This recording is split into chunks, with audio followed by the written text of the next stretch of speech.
Good evening. Will the members and our guests please take their seats? This meeting will now come to order.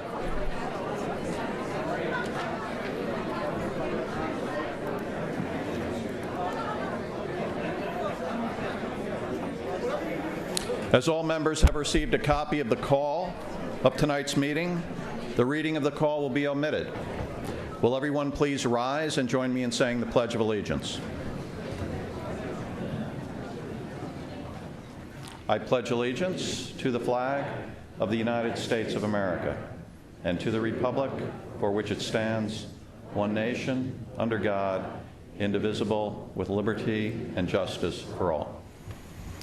Welcome to the May budget meeting of the Greenwich Representative Town Meeting. My name is Tom Byrne, RTM moderator. As all members have received a copy of the minutes of our March 9 meeting, the reading of the minutes will be omitted. Are there any suggested changes to the minutes of our March 9 meeting? Hearing none and absent objection, the minutes as presented stand adopted upon unanimous consent. Mary Ferry? You have a change?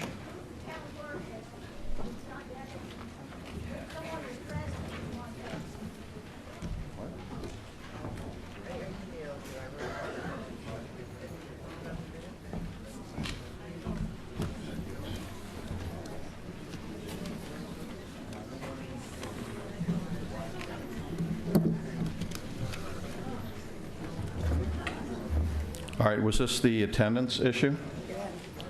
Okay, there was a mistake in our March 9 draft minutes, which listed Robert Maddox of District 11 as absent. In fact, Mr. Maddox was present and voted at that meeting. Thank you. Any other changes to our draft March 9 minutes? Hearing none and absent objection, the minutes as amended stand adopted upon unanimous consent. Peter Tessie, our first selectman. Good evening, Mr. Moderator and ladies and gentlemen of the RTM. Tonight you are going to be concluding a process that began just about 8 months ago. With your approval tonight of the 2009-10 budget, you are completing the efforts on the part of so many people, the department heads of the town, the BET, and certainly all of your efforts. And I want to say thank you for your time and attention and your careful review of this critical document that influences and plays such a profound role in how our community moves forward in the next year. This year, unlike those in the past, was extremely challenging. As you know, we began to see significant economic challenges going around the September to October period, and at that time I took the necessary steps to address the problem by asking for the cooperation of the town's school system and departments to reduce non-operating spending by 10%, to ask for a freeze on salaries, and begin to work toward addressing the shortfalls that we were beginning to see in our revenues. In February, we took the unprecedented and very unpleasant step of having to reduce our workforce. The reductions, although less than 1% of our overall total workforce, allowed us to present a budget to you in this evening that falls within the BET guideline. When we're thinking about these budgets, we're really thinking about the year that we're in, because if we end the year with a negative fund balance, you have to make it up in the next year. And we're working on next year's, and then we're also looking at the challenges in the year ahead. And as we all know, we have significant challenges in the year ahead with regard to funding our pension obligation.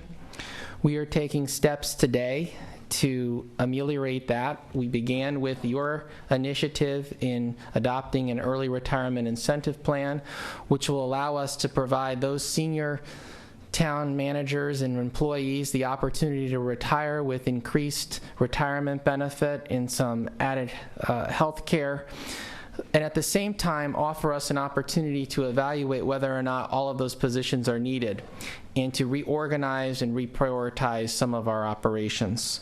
So that was step number one. Step two, we certainly have been focused on transitioning employees over to more cost-effective healthcare plans. Part of that initiative is in educating people as to the provisions contained within those plans, and we found that with some education, people are recognizing that it's not only providing equal care, it's also providing them economic advantage in terms of being less costly. And third, we are working with our various bargaining units to agree to a wage freeze for the upcoming year. We believe that the wage freeze will provide the town the security it needs to address further volatility in our revenues and also be in parity with what's taking place throughout not only the country but in the state and many of you who are in the private sector.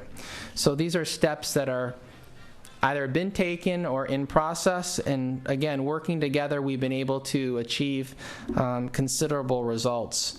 As we look to 10-11, we are going to have to spend considerable time looking at creative ways to address some of our town services in how we conduct our business. And I know through my attendance at your various committee meetings and discussions that you are focused on doing the same. So in summary, together, if we focus our time and attention, we will meet the challenges that are before us. And I think Greenwich should be very proud of the results in this year's budget in terms of holding the increase to what I consider to be a modest and predictable level in light of all of the serious economic challenges we were presented. So I look forward to listening to your deliberations tonight, and again, primarily want to stand here and say thank you. Thank you for your time and attention and efforts in working with me and working with the members of the BET and our town department managers to get through what has been unprecedented, challenging times. Thank you. Thank you.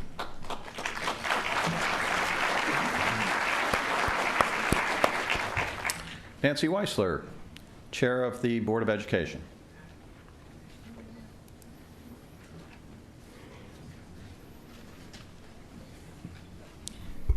Mr. Moderator and members of the RTM, on behalf of the Board of Education and the district, I would like to invite all of you to join us for an open house at Hamilton Avenue School on Wednesday, May 20th from 6 to 8 p.m.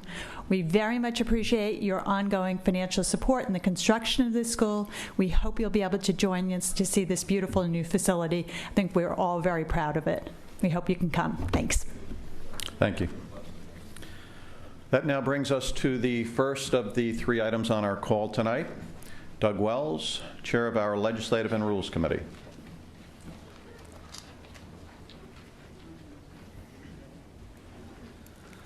Mr. Moderator, ladies and gentlemen, item one is the resolution which limits the time that speakers may speak on each motion. It is as it appears in the call. Thank you, and that is a motion to limit all speakers to 3 minutes with the exception that the proponent and any principal opponent for a motion, the latter to be determined by the moderator, would be entitled to speak for 10 minutes each. Since that is offered on behalf of our Legislative and Rules Committee, it does not require a second. Any discussion on item one? You have a report on this? Yes, I do. We took up this item last Monday evening with all districts represented. We did not, however, pass this resolution as it is in the call. Mr. Didakis of District 1 moved that we amend item 1 by adding the following sentence to the end of the resolution. And the sentence is, I should say, committee reports shall be limited to 7 minutes each. The Education and Finance Committee reports shall be exempt from this limitation. Our vote on the motion to amend item 1 was 12-0-0. We then took up the item as amended, and our vote was 12-0-0. All right, so you would like to offer that amendment at this time? I am offering that at this time, yes. All right. We can adopt motions if there is no objection by unanimous consent.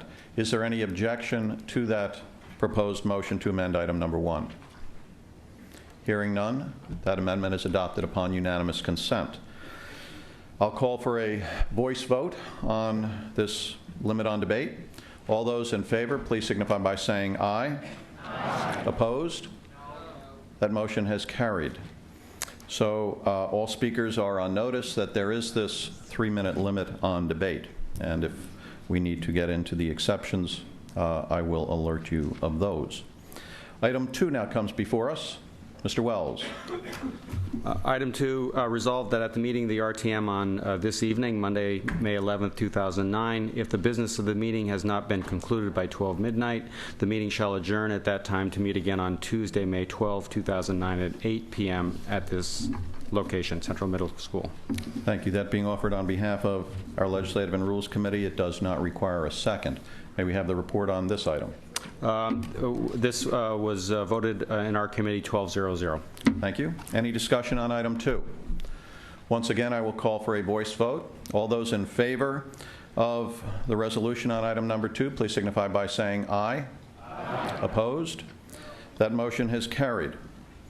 That now brings us to the budget resolution for this evening. Stephen Walko, Chair of the BET. Good evening. Mr. Moderator, ladies and gentlemen of the RTM, it is my pleasure to present the 2008-2010 budget for your adoption this evening. I will try to be brief. First, let me talk a little bit about process. Your action this evening is the culmination of 10 months' worth of work on the part of the First Selectman, the BET, the Board of Ed, and town departments to present a sound and fiscally responsible budget for your consideration on behalf of all of the residents of Greenwich.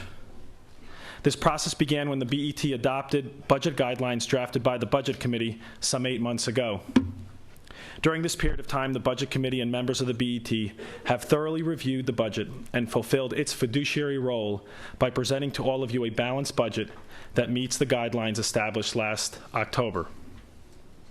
Several public meetings were held offering an opportunity for important citizen input during the CIP, budget, and BET approval process. A major part of the role of the BET is to educate the public, including the RTM, on the budget and the policies and assumptions behind the budget.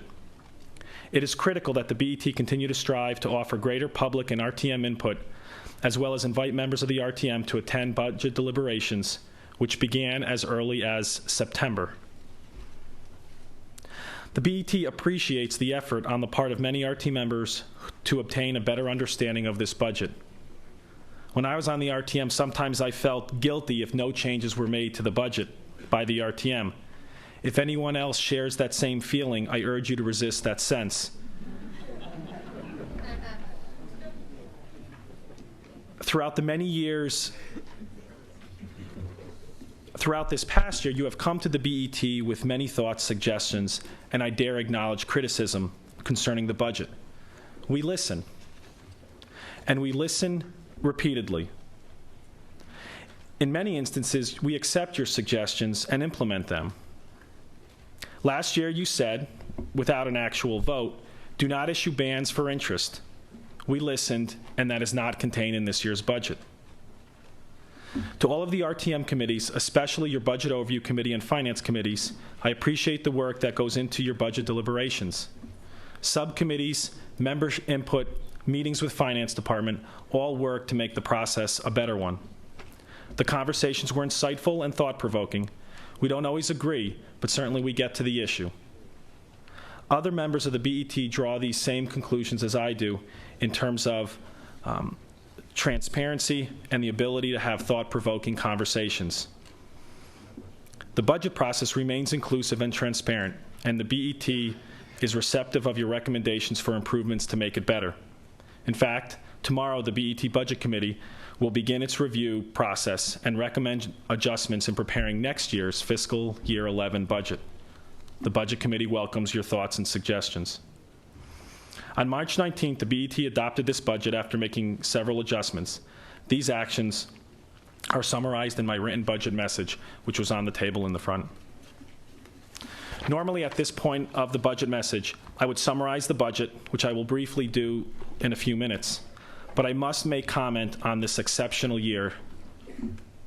No one predicted the recession that has besieged our nation and global economy when the fiscal year 09 budget was passed in May of 2008. Even when the fiscal year 10 budget guidelines were first drafted in August of 2008, the severity of the recession was unknown. Since then, the BET and First Selectmen took steps, including the monthly monitoring of revenues, and more significantly, the laying off of town employees to help address the shortfalls in the fiscal year 09 budget. I cannot understate that the decline in revenue will impact the next several town budgets. Fiscal year 10 budget as presented is the first budget which seeks to address the current recession and the recession's long-term impact on future budgets. To offset the anticipated shortfall in revenue in fiscal year 09 of approximately $12 million, the BET and First Selectmen worked to decrease expenses. And when I say the BET and the First Selectmen, it's really the BET asking the First Selectmen to take action and having the First Selectmen implement those actions. Such measures as hiring freeze, givebacks of non-salary items, and layoffs were implemented. I am pleased to say that it is anticipated that by June 30th, 2009, the town will spend approximately $10 million less than what was budgeted due to the work of the First Selectmen, appointing authorities and various department heads who helped out. It is through these efforts in the current fiscal year that the fiscal year 10 budget that's before you was even manageable. Let me briefly discuss the fiscal year 10 budget that's now before you. The general fund and capital budget is down 4.4% over 2008-2009, which is primarily a result of a slight decrease in operating budget and a significant decrease in the capital budget due to the deferral of Project Renew and other large capital items not ready to move forward. The town's operating budget decreased by 1.5% over 2008-2009, and the Board of Education's operating budget increased by 0.82% over the same period, or a total operating budget decrease from fiscal year 09 of 0.3%. Budget-to-budget comparison reflects a decrease of 62 positions. Fixed charges account for approximately 23% of operating budget, an increase of 4.74%. A major factor of this increase of $3.386 million over the current year is an increase of about $500,000 to the pension fund. Healthcare costs for active employees are up 3.9%, which represents a modest increase. Our contribution to the risk financing fund is slightly up from last year, which was stable. We usually like to leave about $3 million in that risk fund. Tonight, we are requesting your authorization to appropriate $28.4 million for capital improvements. Project committee requests, including sewer improvement, sewer maintenance, parking, and golf course revolving funds. The capital plan still follows three important steps: funding for feasibility in year 1, A&E in year 2, and construction in year 3. This process, as you know, allows multiple reviews of a project and the effect each project will have on the town and its operating budget. In short, this budget continues to address long-identified infrastructure needs, maintains current services, and marks 10 consecutive years for which the rate of increase in the mill rate has been 3.5%. Looking forward to fiscal year 11. In March, I addressed you to talk about the status of the town's pension fund. In the fiscal year 10 budget, the town will contribute $7.2 million to this fund.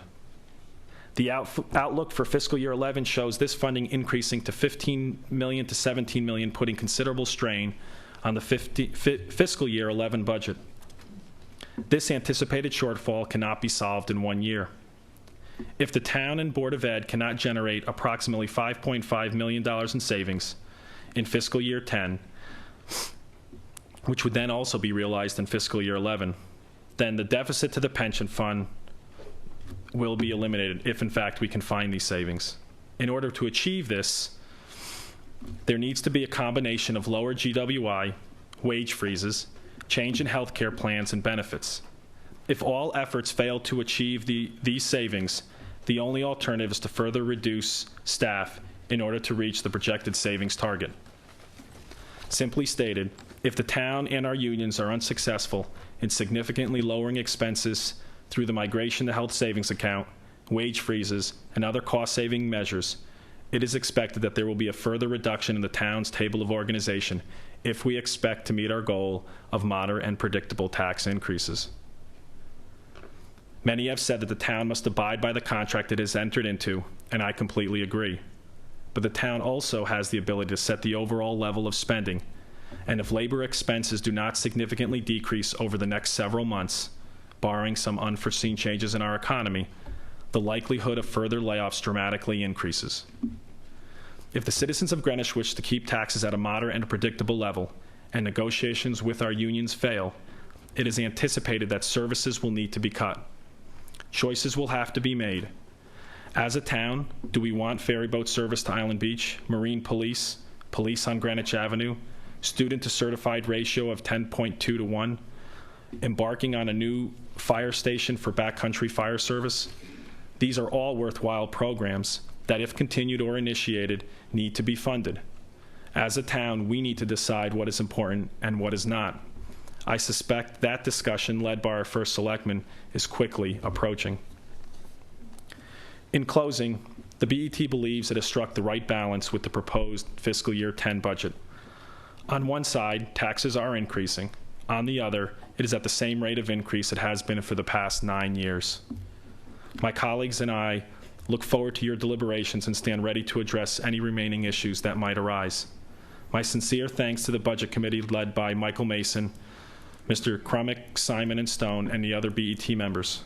Certainly to Mr. Tessie for putting forward a consolidated budget February 1st, our wonderful finance dealer, Peter Mynarski and Roland Geiger, Town Administrator John Crary, and all the other town department heads and the Board of Education for their efforts in this process.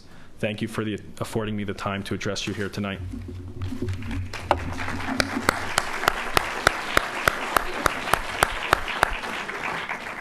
Thank you.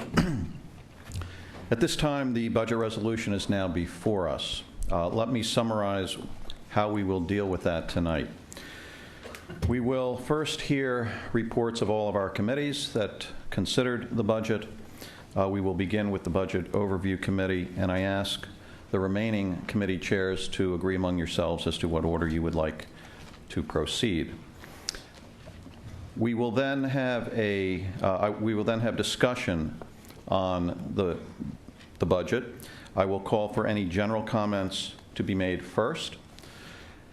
After we hear any general comments, I will then proceed through the budget line by line. And let me remind you, what we are working from tonight is the budget document that was mailed to you by the Finance Department, not the call that you received from the town clerk's office.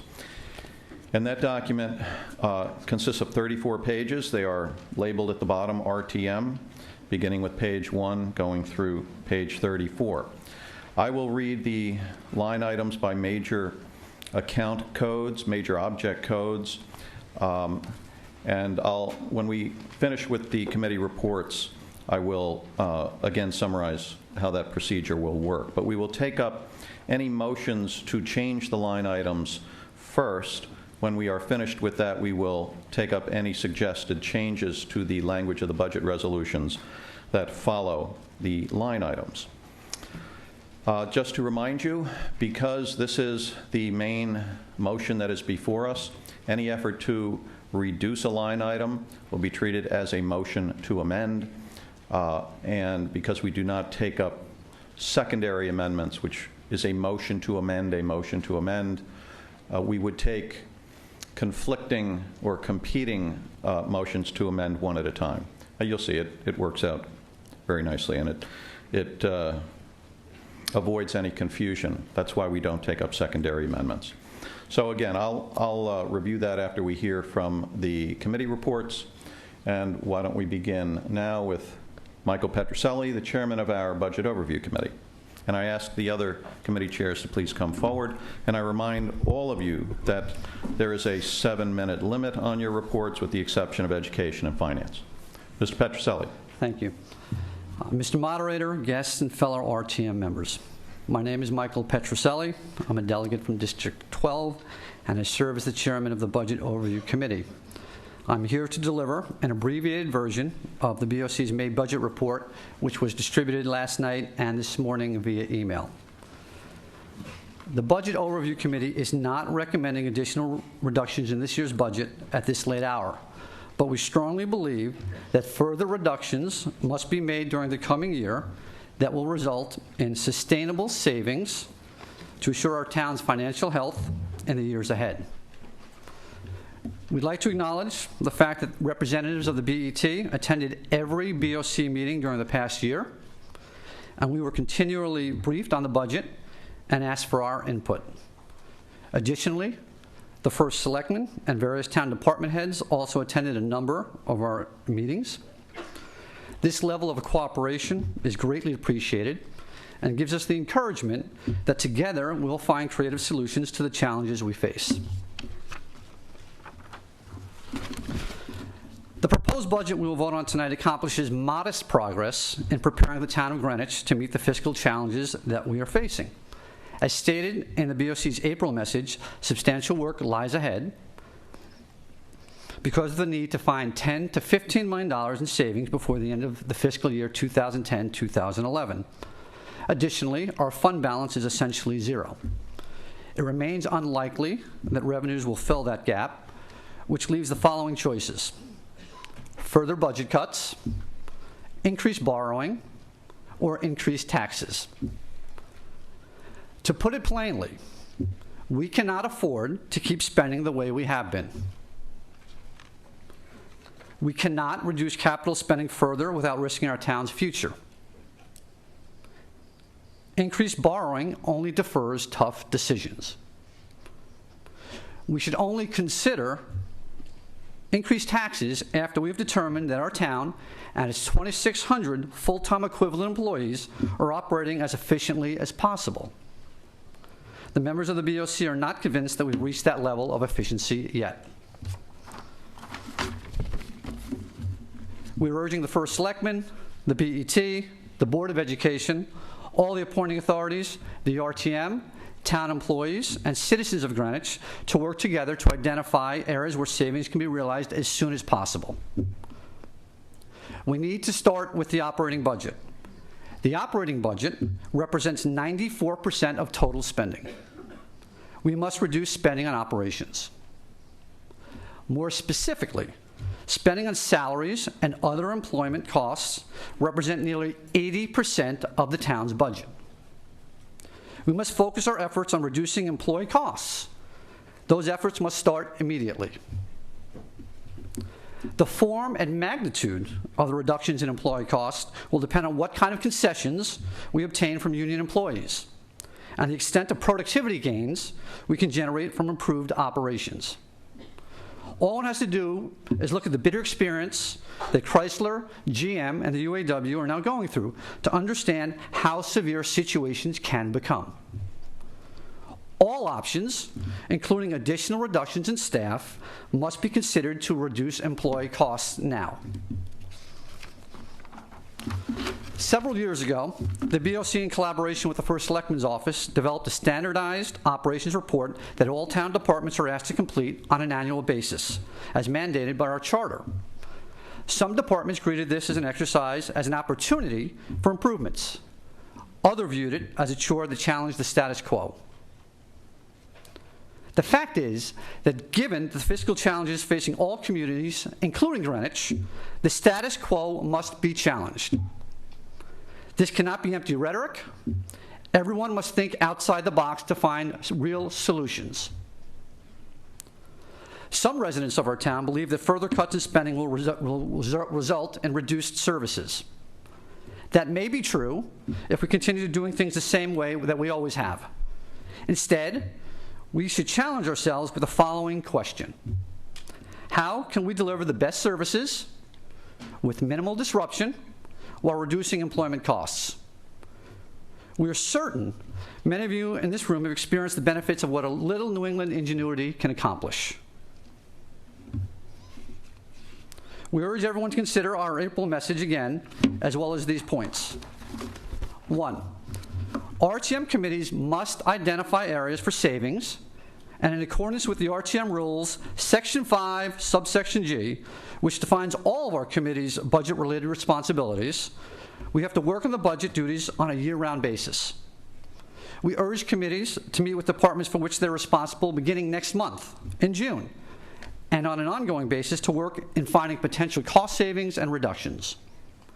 Continuous improvement should be everyone's mantra, with the goal of identifying and implementing meaningful cost savings within the next 120 days, or by October 1st. We have a lot of work to do. 2, we remind you there is no rule or practice that says if we approve the budget as is tonight, that all the money has to be spent over the course of the year. In fact, we should target cost savings beginning tomorrow. 3, based on current revenue projections, we have identified an approximate $12 million shortfall in town receipts. 1 minute remaining. Thank you. If cost savings were spread across all departments, the BOE's budget would be cut by $4.5 million. 4, maintenance cannot be deferred. 5, if operating costs were reduced this year by 1% instead of increasing by 1%, the mill rate would be flat. Annual mill rate increases of 3.5% amount to a 50% increase in our taxes over the course of 10 years. Without change, all of our taxes will be 50% higher 10 years from now. We need to look at the employees we employ and how many we do. The town of Greenwich employs 13.5 employees per 1,000 residents. We can compare this to other towns in the area. Darien has 7, Ridgefield has 8. 15 seconds. Weston has 8, New Canaan has 9. Greenwich has no peer, and we have no peer when it comes to the number of employees per 1,000 residents. Again, to summarize, we cannot spend money the way we have been. We need to find real solutions to bridge our revenue shortfalls. We need to reduce operating costs with an emphasis on reductions in employee costs. I thought I'd get through more of it. Thank you very much.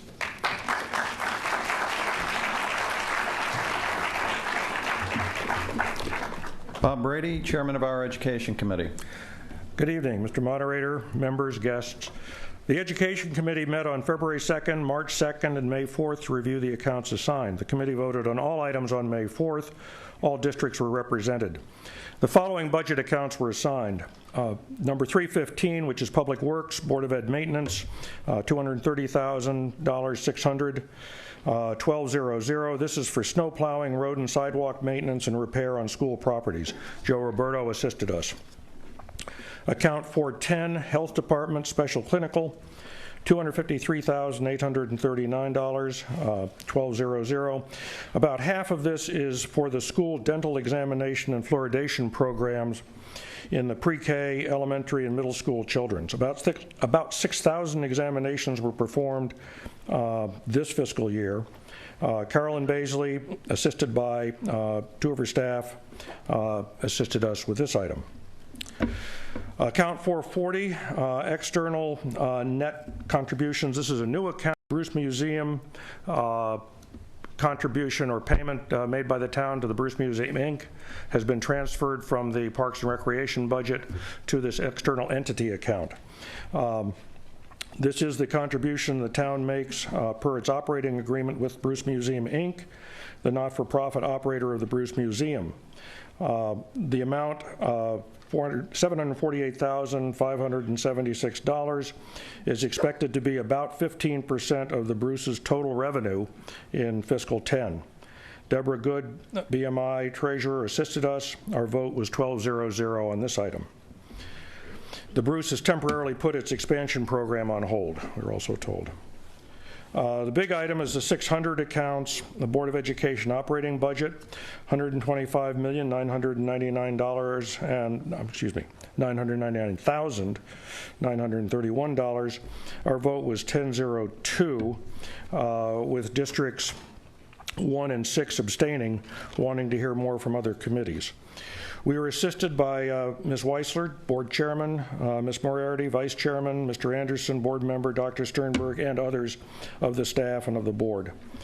The Board of Ed's fiscal 10 $126 million budget is $4 million less than its level services budget, continuing this year to next. $600,000 of the decrease results from a projected enrollment decrease of 122 students to 8807 from 8929.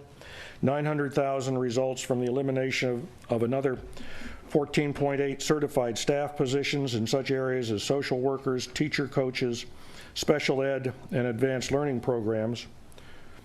$1.5 million of the decrease results from other efficiencies planned for in transportation, shared services, lower utility expenses, and program reductions. The last $1 million is as yet unallocated. However, the staff proposal includes reductions in the administrator incentive compensation, conference registrations and travel, consultants, leaving empty positions unfilled, reducing the use of outside cleaning contractors and other outside services. The $126 million budget is 0.8% over the fiscal '09 budget. A major concern expressed in our meetings with the Board of Education and by the BET at its budget hearings is the 122 student projected decline in enrollment. The concern is that in the bad economy, many of the more than 3,000 Greenwich K-12 students who are in private schools may return to the public school system.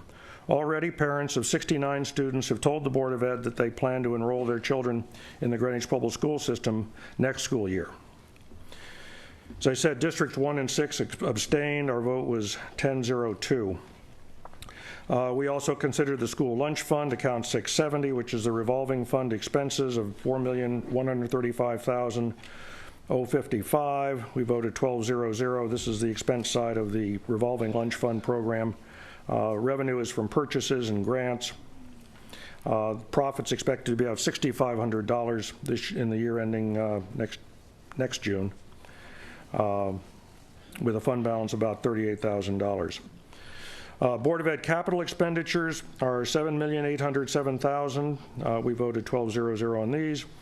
These are primarily for continuing major maintenance of school buildings, including roof replacement at Eastern Middle School, partial replacements at the high school, Riverside, and North Mayaness and Havermeyer, bathroom repairs. Steve? Asbestos abatement, replacing doors and windows, replacing carpets with tile, security improvements, and planning for fiscal 2011 projects. The Greenwich Library budget is before us, $7,220,750. We voted 12-0-0 on this. Operating expenses for the Maine, Coscob, and Byram Schubert libraries are up 0.9% from fiscal '09. Having just reopened, Byram Schubert is included in the budget for the full year versus the partial year in '09. The library's traffic is up substantially from last year, presumably reflecting the difficult economic environment. Much of this is in the use of the computer services. Carol Mahoney, the new executive director, assisted us on this item. 702, which is the Greenwich Library Peterson wing, $1,339,355. We voted 12-0-0. These are the operating expenses for the Peterson wing of the Greenwich Library. This is paid for by a gift to the library from the Peterson Foundation, which is then given to the town by the library. The town then pays the expenses of the Peterson wing. This arrangement is the subject of resolutions number 42 and 43, which we also recommended approval of. Account 710, Separat Library, budget of $1,438,559. Our vote was 12-0-0. These are the operating expenses for the Perrott Library, down 4.5% from fiscal '09. The reduction is primarily from not filling one position and reducing or keeping other expenses flat. Kevin McCarthy, Executive Director, assisted us. The 701 Greenwich Library capital expense of $113,000. We voted 12-0-0. Most of these expenditures are for computer and security upgrade. $45,000 is for roof repairs in the main branch. We also considered the related budget resolutions, numbers 39, 40, and 41 for the Board of Education. These resolutions authorize the Board of Ed to accept various program grants from the state and federal governments, the Greenwich Alliance for Education, and to receive and use the proceeds of specified activities such as the school lunch fund, summer school program, etc. As I said, we voted on the Library Peterson grants, resolutions numbers 42 and 43, 1200. We also voted to recommend the borrowing resolution, $14,439,000, 1200. This amount is for the borrowing necessary to bridge the gap between the $42.3 million required to fund total capital obligations, excluding sewers, including the $20.6 million recommended appropriation and the the difference between that and the $28 million tax levy contribution to capital. Bond authorization note interest is not capitalized. Mr. Walco assisted us with this item. We also took up the Finance Committee proposed amendment, which is not yet before us. Do you want our report on that now, Moderator? It's up to you. I'll go ahead, then I'll be down. On the Mark Pruner, District 10, presented a Finance Committee resolution to reduce the operating budget by a total of $215,065. Included in this were $15,673, $8,727, and $4,000 from accounts 600, 701-100, and 710-100, respectively. The amounts equal the additional compensation for management and confidential employees, department heads and senior staff, who will not receive raises this year, the money for which is included in the budget. Adopting the resolution removes this money from the budget. The Education Committee considered the three items, 600, 701, 70, and 710, and acted on those 11-1-0, with District 2 opposed, preferring that the money be spent elsewhere within the respective departments. And that concludes the Education Committee report. Thank you. Thank you. Pamela Frederick, Chair of our Finance Committee. Good evening, members, Mr. Moderator, and guests. The Finance Committee was charged with reviewing the Finance and Comptroller's Department, number 130, Retirement and Pension Funds, Department 131, Tax Assessor and Tax Collector, Departments 135, 136, and 139, Fixed Charges, Departments 901, 2, 8, 11, 26, 50, and 999, and the OPEB, which is Department 131.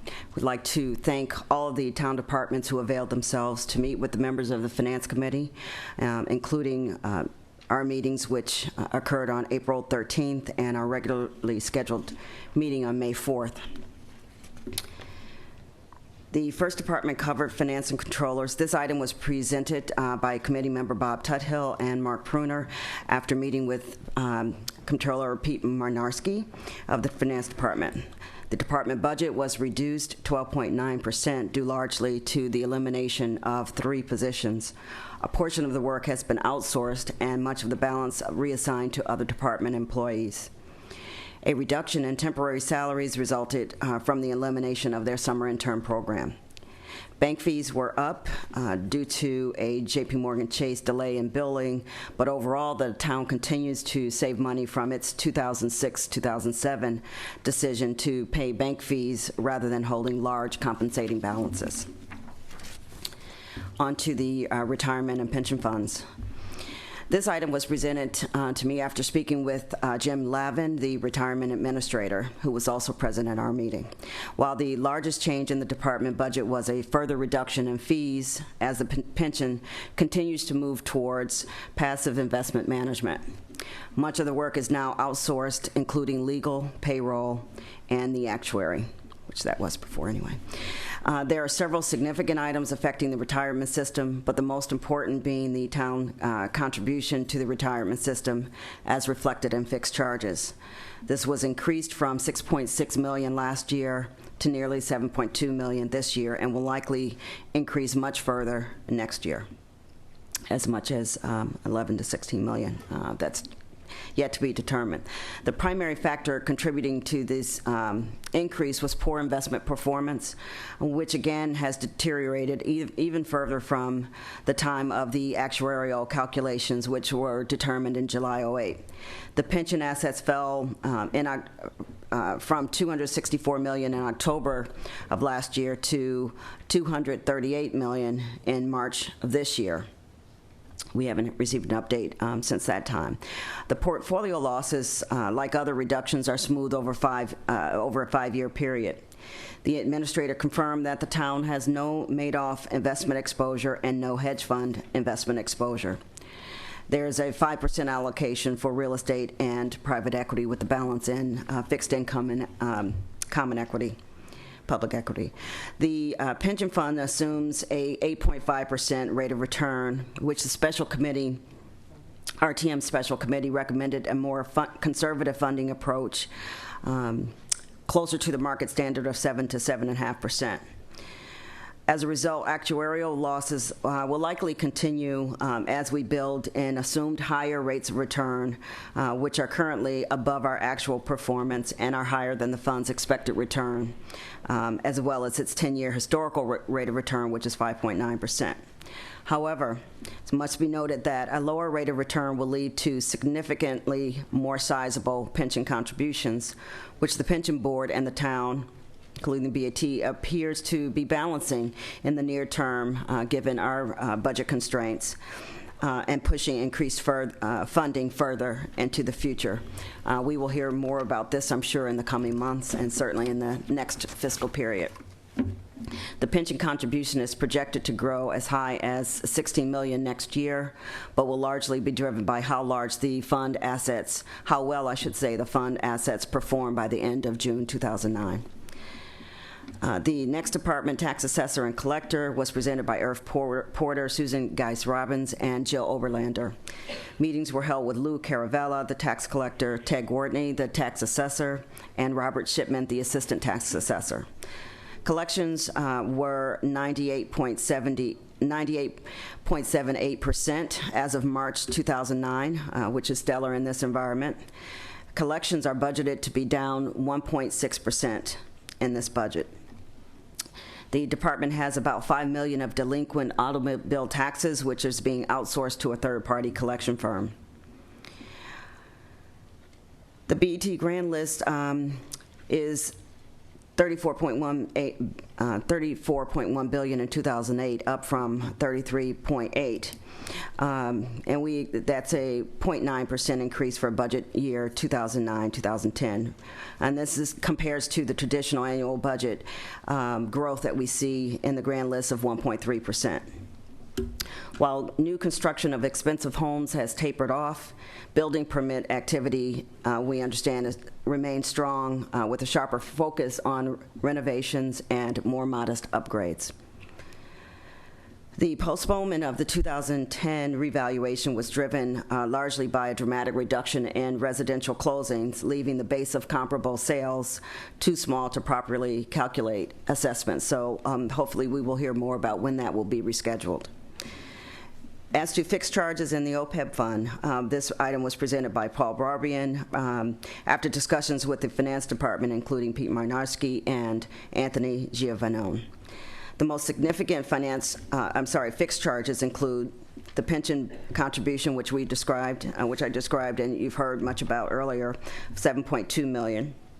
Healthcare of $38 million, largely a contractual item, but offset by $4.8 million of employee contributions. In addition, with the move to healthcare savings accounts and other actions being taken by the town, there's been a reduce in the overall cost. We have OPEB of $1.6 million, though this is a discretionary item, unlike the pension, which is required by charter. The contribution is being made for prudent budgeting to defray future cost, and it's offset by a return of $750,000 from the trust for payments made by the town. Debt payments of $2.3 million are being made for the King Street, Tuckman, and Public Safety Complex. This amount will continue to grow as bands convert to bonds, and it's been noted earlier that the band interest is now being expensed in the budget. Social Security is a town obligation, except as it relates to teachers, which opted out statewide, as well as the police department. The 401k match was $1.9 million, and this will continue to rise as more new employees join collective bargaining units and enter into the defined contribution plan rather than the defined benefit plan. Workers' comp, which is a town self-insured item, is $3.3 million, and insurance costs remain fairly stable at $3 million. Another major cost being $2.4 million spent on non-public school transportation, a state-mandated expense. Another item that should be noted is there is a contribution of $4 million in the budget, which will be building a capital reserve for capital projects. As to capital items, we had three members, Roger Laurie, John Longley, and Bob May, who reviewed these items. John Creary, the town administrator, the BET members, Larry Simon and Michael Manson, as well as members of the BOE, were available to respond to questions, including Nancy Weissler, board president. The findings note that capital plan is relatively lean, with the selectmen and BET having presented a budget that reduced capital spending from $38.8 million to $20.6 million. The spending being focused on completing existing projects, required maintenance of infrastructure and equipment, and maintaining safety. Department meetings were held as well with Betty Link of Fleet, Amy Siebert of Public Works, and Susan Wallerstein of the BOE. The conclusions presented to the committee was that the town has well-managed departments. While the preference was initially to make cuts, sufficient cuts had been made prior to the budget being presented to the RTM, and further cuts might serve to cause longer-term deterioration of infrastructure or create potential safety issues. Spending for A&E on the high school auditorium was raised, but it was noted that the opportunity for the RTM to affect this item had passed last month, as the District 1 resolution was not passed by the RTM, and the building committee proceeded to execute its contract for services. A number of the project categories were reviewed in some detail. We won't go into those because a number of other committee will cover them. The one that we will, I will note, is the COSCOP remediation, which was thoroughly reviewed by Susan Geis-Robbins. With her findings indicated that the planned park will cost approximately $15 million, and her concern that the current capital item for $1.5 million representing remediation budget should not be inflated to an anticipation of a park project that is yet to be approved. However, David Thompson attended our meeting, the chief engineer, and highlighted issues that were raised by the P&Z, which he felt would be resolved. More important, and perhaps with little clarity in our meeting, was the concern that the town was not, may not have fulfilled its obligation to build low-cost housing. However, the committee felt that regardless of the outcome of this determination, the remediation is needed, and the state, including the provision of the state reimbursement of $1.1 million of this cost, albeit there's some risk that there will be a delay in the state funding this. It's deemed necessary to complete the remediation of a 40-foot deep ash pit to stabilize the pile by capping it with 4 feet of soil and fulfilling a DEP requirement to build a retaining wall to protect the water and the sound. While approximately 10% of the costs can be attributed to the park planning, it was deemed prudent as a measure to avoid future higher costs to address long-term plans to place a park in this location.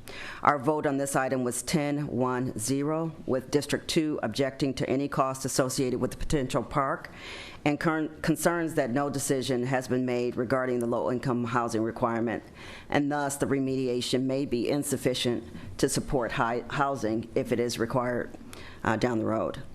The committee also reviewed the trust funds, but given there were no findings, these items will be covered in detail by their respective committee.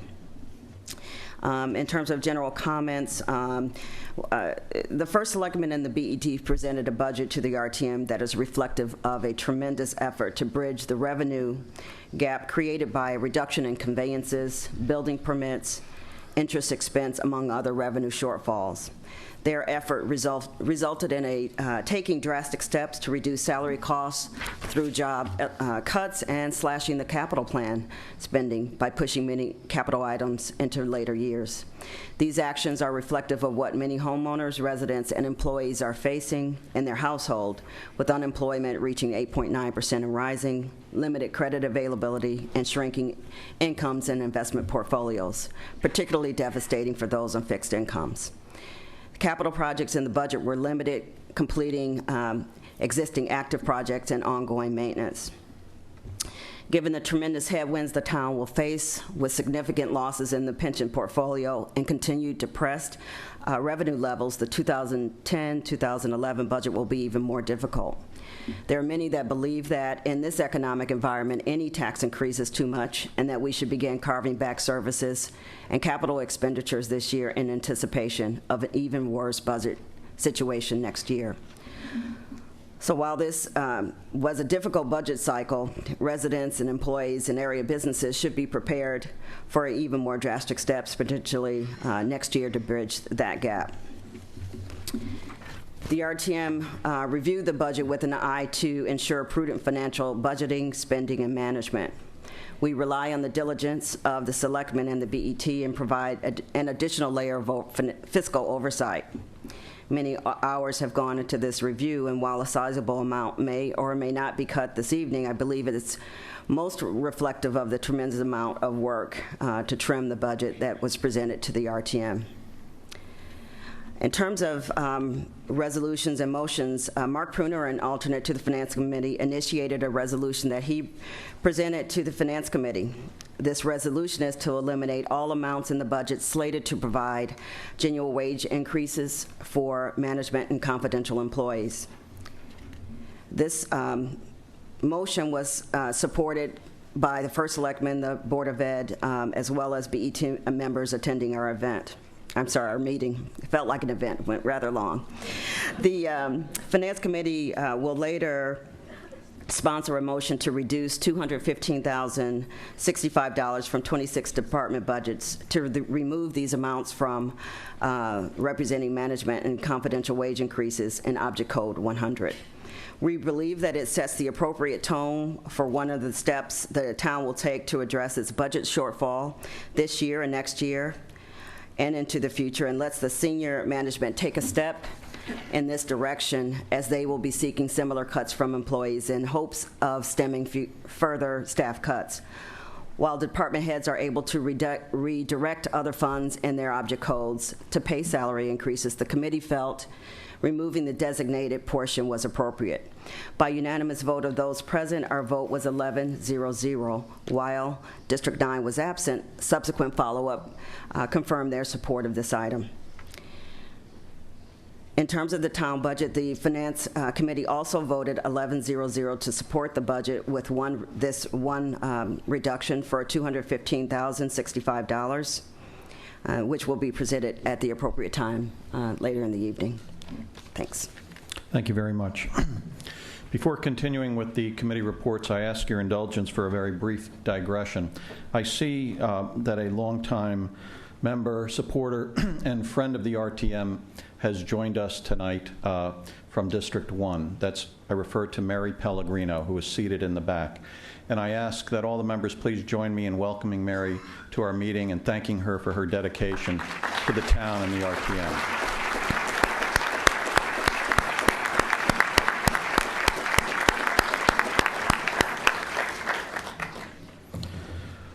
Thank you, Mary. Continuing with our committee reports, are we going next with Health and Parks and Recreation? He doesn't want to go next. Okay. Karen Sadekhan, Chair of our Parks and Recreation Committee. Good evening, Mr. Moderator and fellow members. The Parks and Recreation Committee has been reviewing the department's budget since January, and last Tuesday evening concluded its review. Director Joseph Sliano was present, as were his assistant superintendents Bruce Spayman from Parks and Trees, Fred Walters from Marine. Lou Berlingo represented the Griff Golf Course, and Tom Greco, administrative supervisor, was also present. We also had with us Jeff Ray, Raymer from the BET, who gave us a budget summary, and Mark Pruner from the RTM Finance, who presented the proposed budget resolution. We did not vote on it, however. Also with us was Bob Brady, fellow RTM member, representing the Friends of Greenwich Point. The Parks and Recreation Department budget is responsive to the current and forecasted economic conditions. It has planned a total 10.6% reduction in its net cost of operation. While revenue is increased by 7.9% to $3,861,226, its operation costs are down from $11,050,501 to $10,543,397. The Parks and Trees Division accounts for a great deal of these savings with a reduction of employees and the use of outsourcing for day-to-day operations. In total, the department has reduced its headcount by 9 full-time positions and 6 permanent part-time positions, going from 111 to 102 positions, with the full-time cuts as follows: 3 park gardeners, 1 horticulturist, 1 rec coordinator, 1 maintenance mechanic, 1 equipment mechanic, 1 park gardener foreman, and 1 park gardener. After reviewing the operations, we turn to the capital budget. The capital requests originally totaled $2,210,562. However, $1,186,000 is the final request total. As you may recall, the approved capital requests for 08 and 09 totaled $1,875,000. Many of the projects are maintenance programs or are mandated by the state. There are 11 items remaining on their list. $100,000 for the Indian Harbor Ferry boat design. This has been resubmitted after the original funding of $200,000 in the 08-09 budget was postponed and reallocated to the Grass Island Dredge Initiative. $50,000 for the Marina Pier Rebuilding Program. This is a continuation of previously approved maintenance at Cos Cob Marina. $100,000 for wastewater collection stations, 4 stations that are mandated by the state to be installed in October '09 to control water runoff from washing of boats. $50,000 for sand replenishment at Byron Beach. This is 1,500 cubic yards to restore sand lost by storms and tidal action. This is done on a regular basis every few years. $189,000 for the renovation and maintenance program for athletic fields. Again, a continuation of an annual program. $394,000 for the organic turf program. This is the natural turf management program and protocol for the town's athletic fields, replacing traditional chemical products on all Town of Greenwich athletic fields. $56,000 for playground upgrade program. This is a continuation of an annual maintenance program, including 32 playscapes in town that are inspected annually for safety. $10,000 for solar-powered refuse containers to purchase 2 units. 3 have already been donated by the Friends of Greenwich Point, who will match the town's purchase with 2 more units. $110,000 for tennis and basketball maintenance program, which is a continuation of a previously approved program. $18,000 for park lawnmowers necessary to replace aging equipment. And finally, $109,000 is allocated for the vehicle replacement, which is the Fleet Department's replacement program. There was controversy over one small item, the solar-powered refuse containers. A motion to delete the $10,000 was approved 6-5-1, with districts 3, 9, 10, 11, and 12 voting against, and district 7 abstaining. The concern was the seemingly expensive price of the containers. However, the virtues of the equipment were lauded, and the generosity of the Friends of Greenwich Point was desired. Upon further reflection, there was a request for a revote. A motion to take up the item again was passed with a vote of 9-3-0. Districts 4, 6, and 8 voted against it. The item was then reconsidered, and the motion to delete the $10,000 was defeated with the vote of 5-7-0, districts voting against deleting the $10,000 in the final vote were districts 1, 3, 7, 9, 10, 11, and 12. So the power refuse containers survive. Our committee then voted on the Parks and Recreation budget, accounts 801 to 834, and the capital requests, and the vote was 12-0-0. Next was a review of the Griffith E. Harris Golf Course. The management anticipates increased usage with extra playing time from residents, which of course could require more maintenance to keep the golf course in good playable condition. The addition of part-time staff may be necessary. The golf course budget total expenses will go from $1,813,504 in 08-09 to $1,925,019 in increase. And the revenue is projected to increase by $30,000, $30,698 over last year's figure. While there is a projected increase of $92,429 in admissions, interest income will only be $10,000, which is a decrease of $30,000 from last year. Looking at their capital requests, they totaled $146,000 versus $144,000 in the last budget cycle, an increase of only $2,000. There were only 3 items: $81,000 for landscaping and turf equipment, $40,000 for the maintenance of the building roof, the maintenance building roof, I never get that right, and $25,000 for the master plan projects. Again, total expenses, including capital, will increase by $111,515, with a net revenue at a loss of $80,817. The committee voted on the GRIF's total budget, including the capital, and the vote was 12-0-0. Lastly, the Parks and Recreation Resolutions 44 through 47 were reviewed.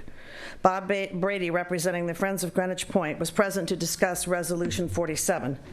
On behalf of the Greenwich Tree Conservancy, I offered an amendment to Resolution 47.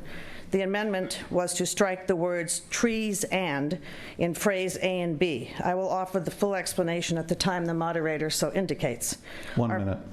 Our vote on the amendment was 11-1-0. District 10 voted against, feeling it was much to do about nothing. We then all voted on the resolutions 44 through 47, with 47 as we amended it, and the vote was 11-0-1, with District 2 abstaining. I would like to thank the department for their usual cooperation in working on the budget, and especially thank Tom Greco for working all the details through with us. Thank you. Jerry Isaacson, Chair of our Health and Human Services Committee. Thank you, Mr. Moderator. Our report will be in 2 parts, and I'll explain that in a minute. But in April, the committee met with the Department of Social Services and Nathaniel Witherall. First, social services.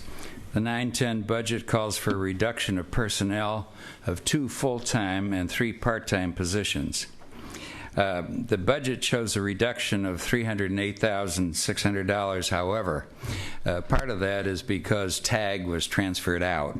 If you take TAG out of the equation, the result is that the operational budget for social services shows a 3% reduction year to year.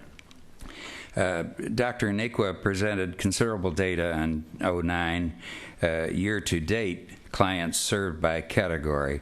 She also presented results of a survey of 10 Connecticut towns with regard to their spending on social services. On a per capita basis, excuse me, Greenwich is in line with neighboring towns Darien, Westport, and New Canaan. Our vote was 6-2-0. Districts 3, 4, 10, and 11 were absent. Districts 6 and 7 voted no because they felt they needed more data. On Nathaniel Witherall, the show has shown, as we know, it showed a small profit in 2008, and while they show a $281,000 deficit so far year to date, and this is at April 7th, the time this was presented, last year was $250,000 deficit. They expect, however, a $75,000 positive adjustment in Medicaid reimbursement. And a particular note is that the cash flow is a positive $610,000. The 2010 budget forecasts a 5.03% increase in revenue with a 3.9% increase in spending. As usual, they supplied us with a great deal of detail. Our vote was 8-0-0, District 3, 4, 10, and 11 absent. And as I said, I had a family emergency, and so I asked Bill Bambrick to chair the remainder, the May meeting. We held the meeting May 5th, and the first item for discussion was the Department of Health budget. Carolyn Baisley, the director of the Board of Health, presented the budget. We're budgeting $2.1 million. This is a reduction from a positive 4.5% as a first cut down to minus 8.8%. Positions are being reduced from 25 to 22. The vehicle count is reduced from 8 to 7. Both state and federal grants are expected to drop also. The current H1N1 flu virus spread into Connecticut was detailed. Last year, we administered about 4,000 doses of vaccine, and demand may rise significantly in the fall, presuming a new vaccine becomes available. The vote was 10-0-0, with District 1 and 4 absent. We then heard a presentation by GEMS. Charlie Tufts, Director of GEMS, and John Strong were there presenting the budget. The town requested a $96,000 reduction based on an early submission, which is reflected in the numbers presented tonight. The budget will increase by 2.9% to about $3.4 million. The plans for a fourth station are on hold. Revenues is generated on about 4,000 calls per year. About half are reimbursed through Medicaid. A high rate of collection is maintained by in-house accounting. Wages account for about 80% of the budget. Greenwich has maintained short response times so important to the outcome of serious medical issues. The vote was 10-0-0 with District 1 and 4 absent. The last budget we heard was the Commission on Aging. Sam Deibler, the director of the Commission on Aging presented this.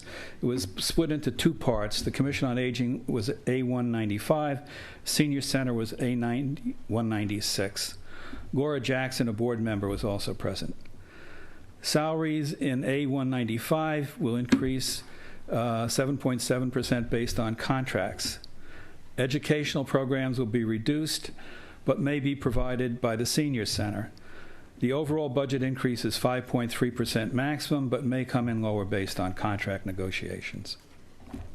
The A196 budget reflects the Senior Center effort and includes a reduction of 2 part-time positions and hiring of consultants for educational purposes. Negotiations are undergoing with the unions, and this may affect the numbers slightly. A 20% increase in meals has been noted so far this year. There are currently about 24 parking spaces and 2,000 senior members over 55. The vote was 9-0-1, with District 2 abstaining over concerns about a possible mill rate increase. Both Districts 1 and 4 were absent. Thank you. Thank you. Franklin Bloomer with the report of our Land Use Committee. Mr. Moderator, fellow members of town meeting. The Land Use Committee met last Monday evening to consider a number of codes, which I will describe to you. What I will do in this report is go through the codes that we did consider and who assisted us in reviewing those codes. I'll then take up 4 issues that seem to me to be the most significant ones that we discussed, and I will give the vote at the end of my report. The codes that we considered, first from the departmental budgets, we considered Code 161, which is the Planning and Zoning Board of Appeals. Support for this board is provided by the Building Inspection Division of the Department of Public Works, and the presentation was made to us by Casey O'Donnell, who is the Acting Zoning Enforcement Officer, and Bill McCormick, both of whom, as I say, are from the Department of Public Works. Code 170 is the Condemnation Commission. Neil Ritter, the chairman of the commission, made the presentation to us.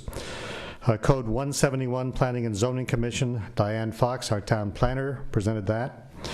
Code 172, Conservation Commission, was presented to us by Denise Savageau, our Conservation Director.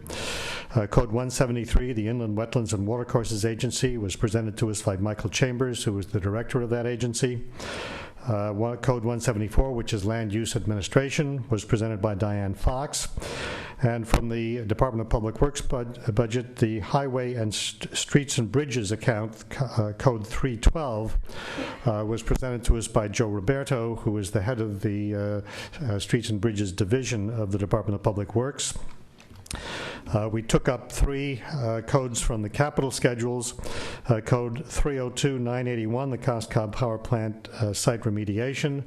We were assisted by John Wayne Fox, town attorney, and Dave Thompson, assistant superintendent of public works, with assistance from Denise Savageau. Code 302-995, Stormwater Master Planning, again, Dave Thompson and Denise Savageau. And lastly, the capital portion of the Highway, Streets, and Bridges account, Code 312, again, Joe Roberto. We also had assistance from Bill Finger and Art Norton of the BET. First, 3 of these land use agencies are adjudicatory agencies to which applicants must pay fees. Only the Inland Wetlands Agency comes close to meeting its costs from fees and other revenue, from fees paid by applicants and other revenue.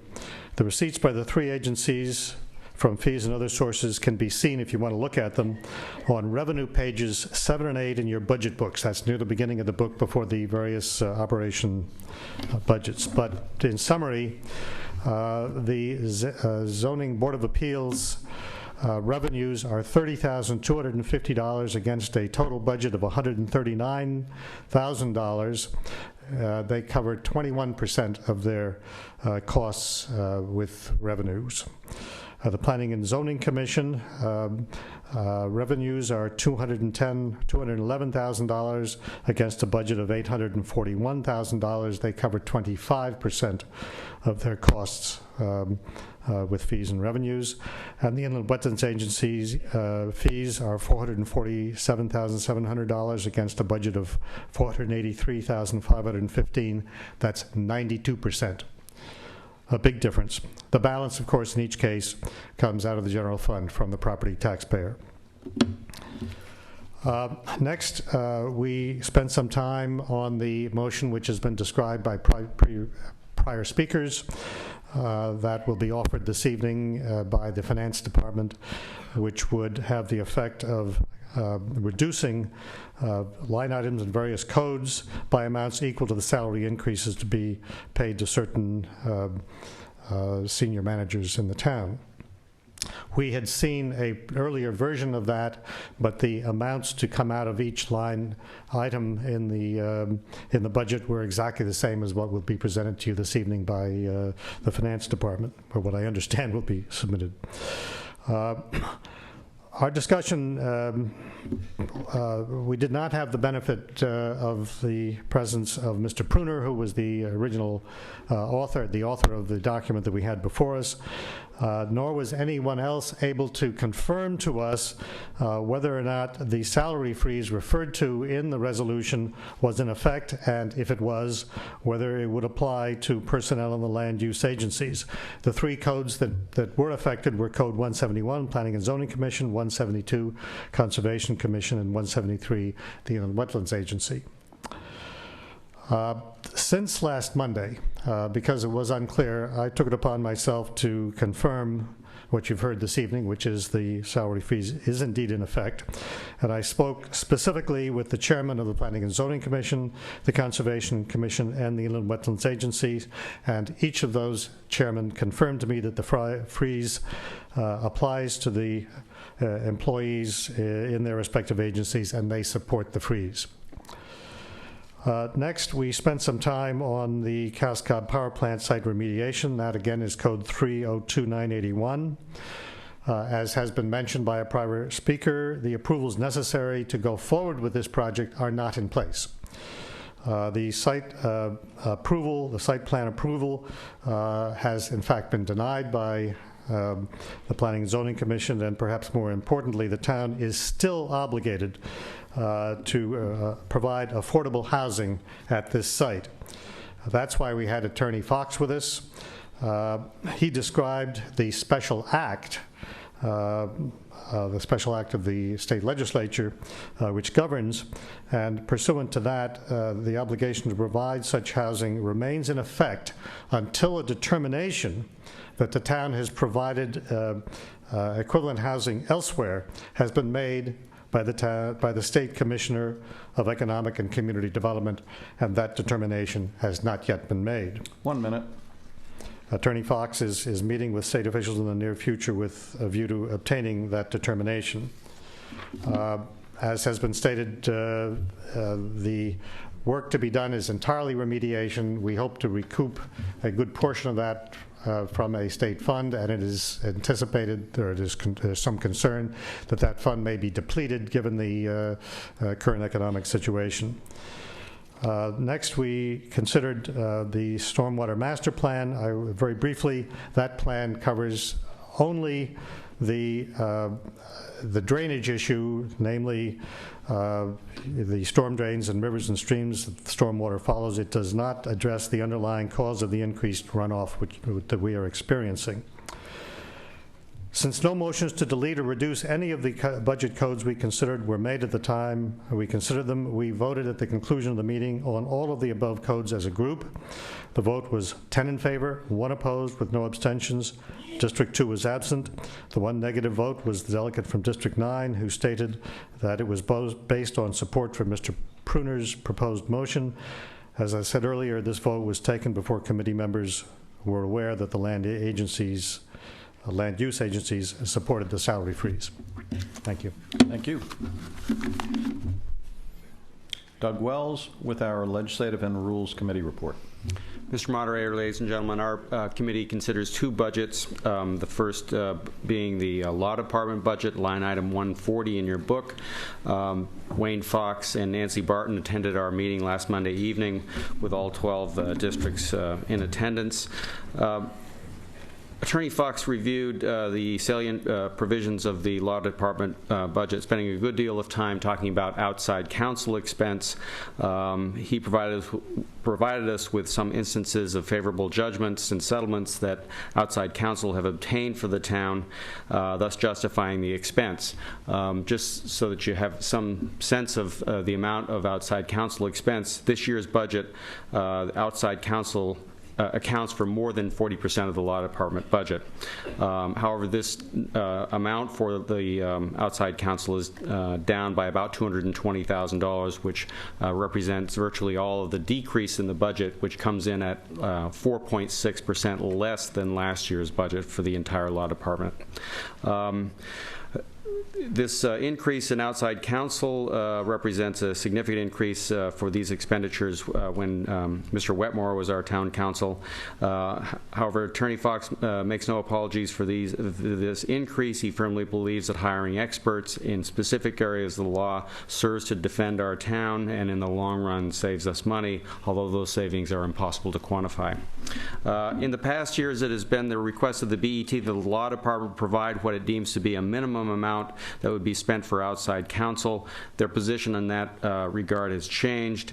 They now require that the Law Department put in what it deems to be a correct amount or the full amount that they anticipate they'll expend, and the BET believes that better fiscal management requires this department to set a realistic goal for outside counsel. Our vote on the Law Department budget was 12-0-0. We also take up the probate court budget. It's line item number 111. Their budget for the year is a grand total of $56,634. Reflects an overall increase of $16,000 over the prior year's budget. Virtually all of that increase is reflected by an increase in the cost of document imaging. In past years, we have learned from the probate court that state law requires all of the documents produced be saved to microfilm. Our vote on this budget was 12-0-0. Thank you. Evan Delman, Chair of our Town Services Committee. Good evening. Town Services reviewed the following budget codes, with all items being approved 10-0-0 except where otherwise noted. Districts 8 and 10 were absent.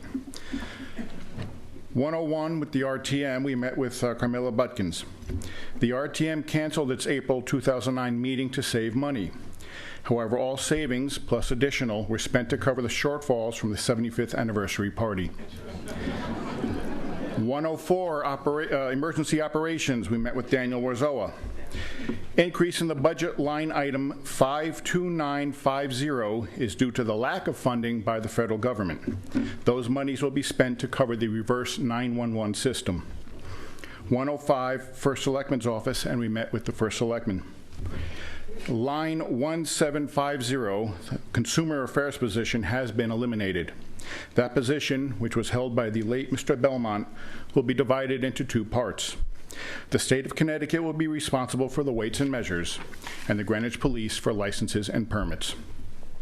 The 75th anniversary book, which was budgeted for by the anniversary committee, had to be reprinted. There were no funds available in the anniversary budget to do this, so Mr. Testi's office covered the difference. 106, purchasing, and we met with Joan Sullivan. They lost one employee due to the cutbacks, and we had no other concerns. 107, administrative services, and we met with Michelle Hackett. We lost the town hall switchboard operator due to the cutbacks. Volunteers will be utilized for the switchboard and for many other jobs. The optical imaging will begin to replace the antiquated microfilm and microfiche systems. 109, human resources with Maureen Cast.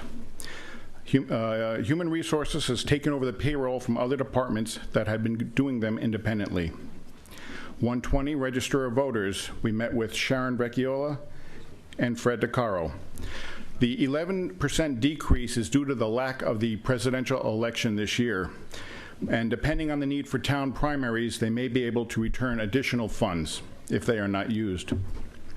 134, information technology with Boris Hotorian. They lost one position but promoted one individual. And IT is responsible for 20 separate building sites throughout the town. 150, town clerk, and we met with Carmela Beckens. They lost one position due to the cutbacks, and another employee may be taking the early retirement package. The clerk's office operates on 2 separate floors in Town Hall. Due to the cutbacks, they need to shuffle personnel between them, and that has complicated staffing. Only state-approved persons are allowed to work in the vault, so borrowing personnel from other departments when it is busy is not an option. The real estate sales are much lower than in the past, and that is affecting the town's income. And the town clerk may be coming back to us in the near future to ask for a part-time employee. 201, fire. We met with Chief Szynski. The equipment used in firefighting becomes fatigued and in need of replacement often. This year's cutbacks will require the equipment to be used longer than the department would like, and they are still looking for the Northwest Station. 211, police. We met with Chief Rydberg. A Greenwich Avenue traffic officer has been reassigned. The chief could reduce staffing by having each police officer work 38 hours per week, and the police department may need to return to us for funds for training ammunition if they run out. 219, parking, and we met with Alan Corey. 3 part-time summer employees will cover the increased beach and ferry parking, as well as enforcement of neighborhood parking restrictions. The parking has budgeted for 2 new vehicles for the 3 new employees, and it is believed that the enforcement officers will generate enough income to cover their own salaries and generate extra revenue for the general fund. To coincide with the wage freeze, there was a motion proposed by District 5 to decrease the First Selectman's line item 100-150 by $2,704, and to decrease the tax collector's line item 139-100 by $1,418. That motion passed 9-1-0 with District 1 as the no vote, 8 and 10 were absent. The town clerk had already removed her own pay increase from the budget without being asked, and we applaud her for that. At the appropriate time, I will make those motions. Thank you. David Mellick, Chair of our Public Works Committee. Thank you. Good turnout tonight. The RTM Public Works Committee met on May 4th last week. All districts were in attendance, plus a number of alternates. Leslie Tarkington and Jim Campbell represented the BET. We had a number of individuals from the Department of Public Works, Commissioner Amy Siebert, David Thompson, Alan Manelli, Rich Feminella, and Bill McCormick represented the department. We met to review 3 items, the DPW budget codes, the capital schedules as respects the DPW, and item 3 on the call. An overview of the purpose of the meeting was discussed to review the budget as respects DPW with an eye toward striking a balance between a very lean budget and properly maintaining our capital structures, as well as providing required services across town. Specified bonding requirements were clearly identified as part of the budget. In a few years, the town will be carrying a large amount of debt, while current interest rates are extraordinarily low, which is very beneficial for the town. They unfortunately could be much higher in the future. 2 large capital projects we note were deferred. The Nathaniel Witherell project has been removed from the budget this year and is expected to use the interim appropriations process to fund any construction. Also, the high school auditorium project has been removed from this year's budget. Amy Siebert provided some good comments as respects the operations of the department. She noted that they had reduced its operating budget. 19 positions had been eliminated, ranging from a division head to laborers and consolidation and part-time staff. Other employees are working reduced hours. The department is being reorganized to improve efficiency. Everyone is working together to handle the workload as best they can, but for the most part, we need to note that permits and many of the service demands have not decreased, regardless of what the papers and the economy indicates. The head counts as respects the department in the 100 accounts goes down from 136 to 126. The highway area was down from 70 to 64. Traffic as part of the parking fund, code 318, was down from 5 to 3, and the sewer stayed flat at 25 with a small increase of 4.3%. Remember that the Grass Island plant operates 24/7 and has specific demands and needs. First item we covered were the codes for Department of Public Works. We reviewed codes 301, 302, 312, 313, 315, 318 within the parking fund, 321, 345, 351, 361 within the sewer fund, and the Fleet Department code 380. District 3 delegate felt that the salaries of the department were still too high, offering that the committee could never understand the complexity and how to actually affect changes and cost reductions with the department, offering in effect a $100,000 reduction to be implemented by the department. This would be under the 301 code under administration. It was offered onto the table. There were no seconds. The possibility of instituting tipping fees at Holly Hill were discussed. The commissioner noted that DPW would study towns that had recently converted and see if it would work and function well within the town. DPW and capital expenses driven by the town maintaining 142 buildings, has 185 miles of sewers with inflow, I&I issues, as we have previously discussed. Various pumps need upgrading due to life cycle costs, and these costs need to drive much of the budget and are not deferrable, or if they are, they will be at a much higher cost in the future. DPW is also comprehensively reviewing stormwater drainage so we can prioritize and cost out feasible projects in our complicated landscape. DPW has completed stormwater master plans for Strickland Brook, Binney, Cider Mill, Old Greenwich, and Brothers Brook. The Byram River is under study, and we are working in conjunction with New York State and the Army Corps of Engineers to maximize funding and develop a comprehensive plan for that area as well. The town anticipates federal stimulus funds coming in. However, much to our chagrin, we will have to spend some money of our own in order to execute those payments. Although some of those funds we may have been using for example, for our main arterials and feeder roads, so we'll be able to, in effect, offset the costs.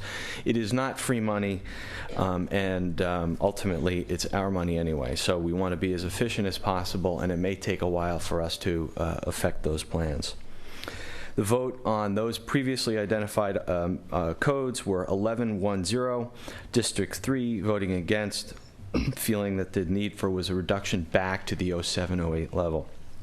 Item 2 is the DPW capital schedule. Just touch on 4 quick items. Coskype site remediation, as discussed, that is for us to make it safe and stable for the long run, and most of that money actually is going to be covered by the state. Talked about the need for new vehicles. These would replace vehicles and trucks that are anywhere from 8 to almost 20 years old. The older vehicles, of course, require significant maintenance and planning and so forth that make them not worth their while. They have salvage value. We need reliable vehicles. We don't need people maintaining the vehicles in a garage. In addition to the vehicles that were requested, there are 7 hybrids. They are more expensive than other cars that they are replacing. However, we do have a green initiative. They were put on the table as a group, and no challenge to their expense was tendered. The money requested for drainage, the stormwater planning, is actually necessary not just for the simple projects, but so we can make a consolidated plan across the town as respect where we're going to spend money to ensure safety in a catastrophic storm events or very heavy water conditions. One minute, Mr. Miller. No reductions were offered. The public safety monies were the last bits for this one. Telephone security, project management, some utility pole relocation. The fire department lease space and construction management services is expected to be the last appropriation for this $47 million project. The committee vote on the capital schedule was 12-0-0. Item 3, we voted 10-0. Item 3, including the resolutions language and the dollars involved. District 3 had previously indicated a desire to reduce, and District 7 felt the DPW budget area was well under control. However, the budget as a whole needed further reduction. Thank you. Thank you. Mr. DeMarco with the report of our Transportation Committee. Thank you, Mr. Moderator, fellow members and guests. We met last Tuesday evening. As originally scheduled. Guests included the Fleet Department Director, Betty Link, Parking Services Director, Alan Corey, Public Works Commissioner, Amy Siebert, Highway Superintendent, Joe Roberto. Schools, we had Assistant Superintendent in Business Services, Sue Wallerstein, Director of Budget and Systems, Mark Calcavecchio, and Board Member Jonathan Cohen. From the BET, we had Bob Stone, Vice Chairman Bob Stone, and Mark Pruner did visit us to explain the resolution that he had authored. Though we focused primarily on the budgets of each department and represented individually, all of our guests arrived early and were able to participate in the discussions from the outset, an exercise which clearly demonstrated the interdepartmental cooperation required of all of these departments to maintain and enhance transportation services for all users of Greenwich roads. The education budget first. The committee examined all line items for transportation of students and employees. The busing of public school students to and from school, for which the request is 3.6% above last year, but actually is less than 1% above 07-08. Busing for extracurricular activities, however, though not a large number, the request is 11% above last year and 28% above the 07-08. This increase was explained as the effect of hiring outside of the primary busing contract. The committee wondered whether some of the activities could be curtailed in order to reduce the budget. We were told that this is one of the items that will be considered for inclusion in the final 1 million special accounting reduction, Object Code 51940. Travel expenses for teachers and administrators, which someone mentioned earlier, Object Code 52100, and the mileage allowance 52130, benefits provided to assist these employees in maintaining required certifications, jumps out at us, not because of the increase requested over last year, but for the increase of nearly 70% from 07-08. Again, though this does not amount to a great dollar figure, the committee questioned the policy behind this benefit and asked Mr. Stone of the BET how this compares to the practices of other town departments. The answer is that other departments follow a similar practice, though the impact is much less due to many fewer employees. Busing for non-public school students, fixed charges account 926-57-600, is mandated by state statute, thus the Board of Ed has no control over this expenditure. However, the service is administered by the BOE using the same group of buses that carry public school students. The school's officials are currently having discussions with the private schools to find efficiencies using measures such as commingling students of the different schools. Commuter programs. The committee questioned the school's officials about programs funding to assist employees in getting to and from work. One of the 2 van pools, which began during the 06-07 year, continues to operate successfully between the Coscob train station and Central Middle School. This program is funded by Easy Street, Public Transportation of Southwest Connecticut, and there is no impact to the school's budget. Finally, programs to reduce automobile usage. We were pleased to hear that the BOE is fully supportive of the public school busing resolution, and in fact was a key member of the environmental task force that developed it. And though there is no funding requested for studies or implementation of previous recommendations for safe routes to schools, the BOE is committed to working cooperatively with the DPW on these efforts. On the capital budget, the committee asked whether the new cargo van, $46,000, could be put off for this year. Schools officials explained the need for the van, and at that we moved on to Ms. Link to examine the vehicle replacement schedule. Committee members, by the way, saw no reason to question the budget of the fleet department, showing a reduction of 1 full-time position and a 7.1% reduction overall. Of the vehicle replacements and additions, Parking Services Director Alan Corey explained the need for additional vehicles as absolute in order to continue expansion and enforcement of the wildly popular neighborhood parking program and for the new Island Beach parking initiative being established. Ms. Link explained the choice of non-hybrids that would provide a better life cycle cost for this particular application. The committee, of course, applauded the recommended replacement of 7 other small vehicles with hybrids. Mr. Stone confirmed that the BET had thoroughly examined this schedule, as evident in the removal of the request for the most expensive single vehicle.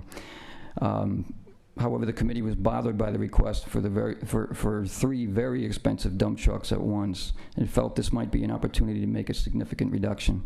However, our DPW officials and fleet director explained that the town came very close to not being able to provide adequate snow clearing and road treatment this winter, and these old trucks were on the edge of being unsafe for the drivers themselves. Parking Services operations budget. Mr. Corey explained the addition of part-time employees needed to keep up with the demand for services and approved by the Board of Selectmen. There's no argument from the committee, as this has proven to be a revenue-positive department.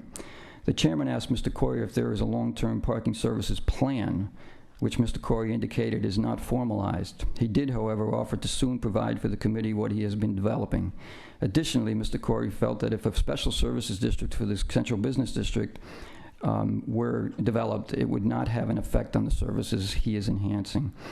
DPW, the committee focused primarily on account 312, Highway, Streets, and Bridges, which with the reduction in personnel has reduced its salary expense down close to the level of 0708, despite taking on the signs and lines operations from the department at that time. Interesting that on my way here tonight, I see that that department has taken the budget seriously. There's a road sign leaning against the traffic horse at the top of Greenwich Avenue, corner of Greenwich Avenue, Post Road, that says, "Danger, raise plows."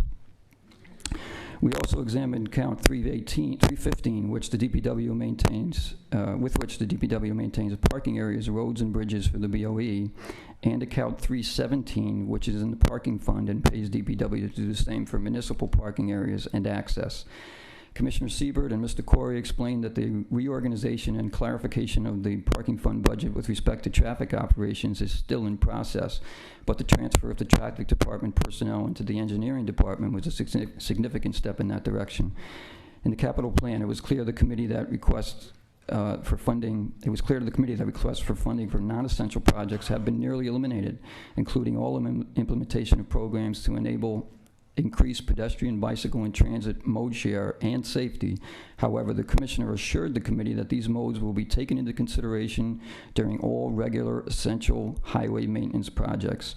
3 projects that apparently were felt to be essential and remain to be continued are the installation of overhead traffic detection sensors, traffic and pedestrian signal heads, and engineering for the improvement and preservation of the John Street traffic circle. 1 minute. The Transportation Committee made note of other transportation funding in this budget. Account code 196-52-130, funds provided to TAG for seniors transportation, an additional new contribution to TAG for 40-51-490, the town's contribution to GEMS. which also may include a transportation-related component. In summary, the TC approved the funding of all budgets examined 10-0 with districts 4 and 11 absent, recommending no amendments to the budgets requested or resolutions. However, the committee made the following notes. 1, policies behind the provision for travel and mileage allowances to employees by the Board of Ed and other departments for seminars and enrichment programs should be reviewed. 2, extracurricular activities for public school students requiring transportation funding should be reviewed. Parking Services Director should seek to coordinate with the initiative to develop a comprehensive long-range plan for the Central Business District. 4, the reorganization of the parking fund should be completed as soon as possible. And 5th, the Finance Department should reformat the annual budget document to include actual budgets from prior years sufficient to give the RTM a more complete picture of trends and in a timely manner, thus reducing time wasted in acquiring information and explanation late in the process. Thank you. Thank you. That brings us to the end of our committee reports on the budget, and in a moment we will proceed to review our budget line by line and then amend, if appropriate, any of the budget resolutions. Let me repeat what our procedure is tonight. The RTM is empowered to reduce any line item that has been recommended to us by the BET. We could delete a line item entirely with certain limitations, and we are required by state law to provide certain services, and in the event a proposed reduction threatens our obligations, our town attorney will alert us and we'll take that up at the appropriate moment. What we cannot do is increase any of the amounts recommended by the BET. The budget document, as I said, consists of the 34 pages that are labeled RTM, pages 1 through 34, and most of those pages have a date of March 23, 2009, which you should have received from the Finance Department. After I call for general comments on the budget, I will begin with the first part of the budget, which are the major object codes. Those are the line items containing the appropriations that we are being asked to adopt. As I go through those, I caution all interested parties that it is not my intention, once having passed a code, to return to it absent some compelling circumstance. So please be alert to where we are, and if I do not see you or I'm not aware of your interest in proposing a reduction, please stand up and get my attention. Do not allow me to go past it. Any suggested reduction will be treated as a motion to amend. And it may well be that for a given line item, there are competing thoughts on how much the line item might be reduced.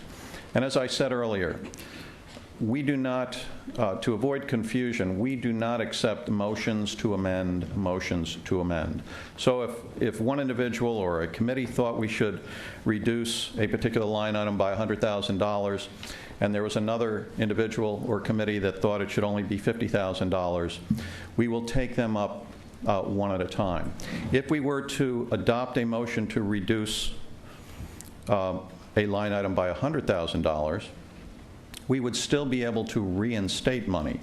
The prohibition on increasing appropriations is we may not increase above the recommended amount, but up to that amount we could reduce and then on further reflection put some money back. I would hope that we're not going to proceed that way tonight. It would be in order for the second party to get up in discussion on the first motion to amend and indicate an intention to offer some alternative reduction. Now, we are obligated under the charter to adopt a budget by May 15th. Some have asked what the effect of, at the end of the night, what the effect of a no vote on the budget would be. And the interpretation we have gotten from our law department over the years is that if we were to vote no by a majority vote on the budget as a whole, we would have failed to adopt a budget. And pursuant to the charter, the budget as recommended by the BET would then take effect. So it is up to us to do our work as we go through this and make sure there are appropriate dollar amounts in these line items, and we certainly want to avoid having some kind of protest vote because it would then reflect poorly on this institution.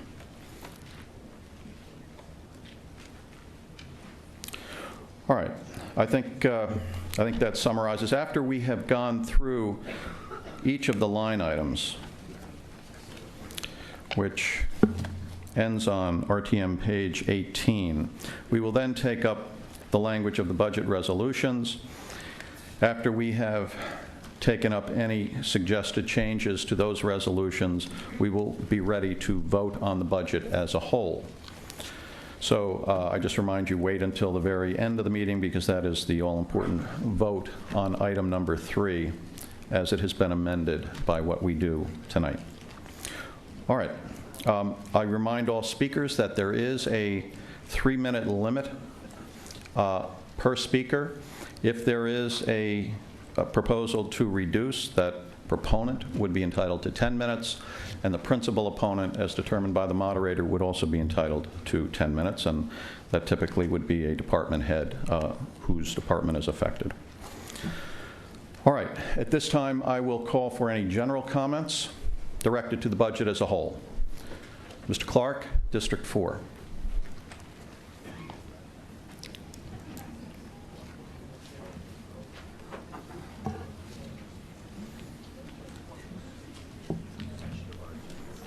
Thank you, Mr. Moderator, fellow members. Line 173 is still misspelled. I've called this body's attention to that before. Inland, wetlands, and water courses. The final word water courses should be one word. It occurs about 8 times in this document, and each time it's 2 words. So I would offer that as an amendment.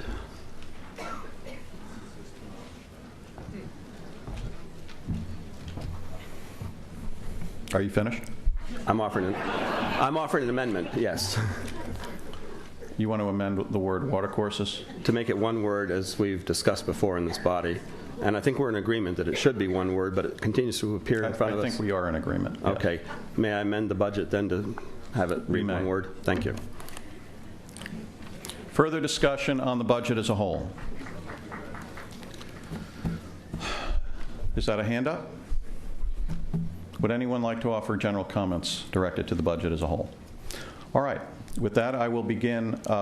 Now, I did neglect to mention what we all have been put on notice will be presented tonight, and you see the chairman of the Finance Committee waiting to offer a motion to reduce multiple line items to take out monies for wage increases that are in fact not going to be paid. And while we try not to combine requests to reduce across departments, given the nature of this, which I think we have been told is an uncontested attempt to take out what is now surplus funds, I have permitted a single motion to be made addressing multiple accounts. And when we get to that, if there's any confusion, hopefully everyone has a list of those accounts. But we will address, if anyone has any questions, you are certainly free to request information on what we are doing. But that is in order to make such a motion, a single motion that combines specific reductions across multiple accounts in this case, because I don't think there is any confusion as to what is being proposed. One other note. Because we are required to adopt a specific budget with specific appropriations, it is not in order to offer a motion to reduce accounts by a percentage. Any motion to reduce must have the specific reduction and what the resulting line item would be. We don't adopt budgets and leave the calculations for some other body. We will make all the calculations ourselves tonight. So any motions to reduce should have specific dollar amounts contained in the wording of the motion. With that, I will begin on page 1 of the budget. General Government, 101, Representative Town Meeting, 102, Ethics, 104, Emergency Operations, 105, Office of the First Selectman. Pamela Frederick, Chair of our Finance Committee. Mr. Moderator, the Finance Committee motion to amend to reduce Object Code 100 in the amounts indicated in the listing provided, totaling $215,065, as reflected in the Finance Committee report, to eliminate GWI for management and confidential employees. That being a motion offered on behalf of one of our committees, it does not require a second. Is everyone clear as to what this motion is? There are 26 affected accounts, and the total, as stated, the total reduction across all those accounts is $215,065. Is that correct? All right. Is everyone aware of the detail in this motion? Do I need to read the specific accounts and the reductions? Okay. Discussion on the Finance Committee motion to reduce those 26 accounts. Question. Mr. Von Kaiserling, District 8. Question of information. Does this affect only employed officials, or is it elected officials also? This does not affect elected officials to my knowledge. Is that correct? There is a separate motion for that. Further discussion on the Finance Committee motion to reduce. Mr. Petroselli?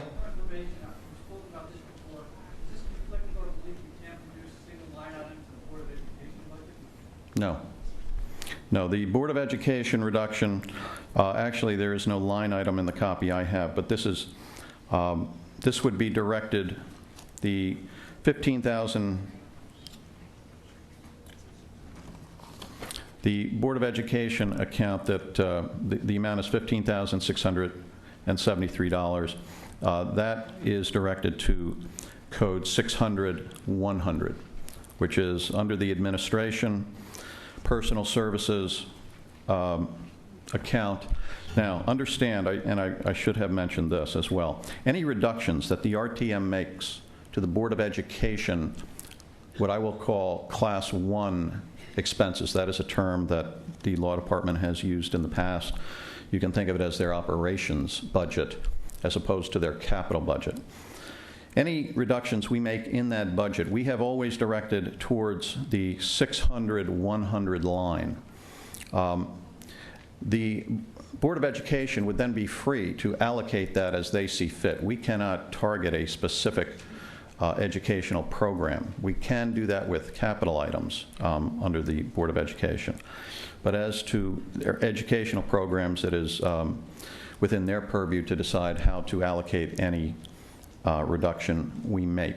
So that particular $15,673 would be is directed at the 600-100 account. Further discussion on the Finance Committee motion to reduce. All right. Will the district chairs please mark your voting cards? Finance Committee motion to reduce 26 account codes, and please proceed to poll your delegation. Now, in the event when we take a vote like this to save time, we will continue with the business of the meeting. If the result of that vote causes us to have to revisit this issue, I will certainly permit that to occur. All right, so if you are in favor of taking out that $215,065 that was targeted for salary increases, you should vote yes on this motion to amend. If you are opposed to taking that money out of the budget, you should vote no. And I ask, please proceed to poll your delegations. We will continue now. We remain on account 105, Office of the First Selectman. Dr. Evan Delman, Chair of our Town Services Committee. Mr. Moderator, the Town Services made one motion for Selectmen's budget and tax collector. Do you want it separately? Yeah, well, since we can do that, it's not so many. To coincide with the wage freeze, there was a motion proposed by District 5 to decrease the First Selectman's line item 105-100 by $2,704. All right, that being offered on behalf of one of our committees does not require a second. Discussion on the, so the motion before us is to reduce line 105-100 by the sum of $2,704. That is now before us. Dr. Delman, do you have any further report? This will be cutting the elected officials. The other one was non-elected. This will be cutting the elected officials.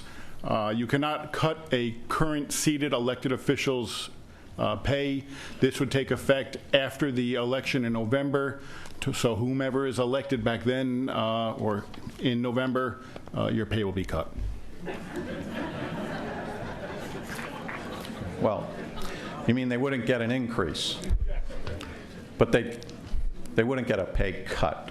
They won't get an increase. They're going to stay at the current level. And this would affect the 3 selectmen, is that correct? That is correct. Okay. Discussion on that motion to reduce. All right. Are we able to simultaneously conduct 2 votes? All right. Now, let's make sure you know which card you're voting on. Will the district chairs please mark a second voting card?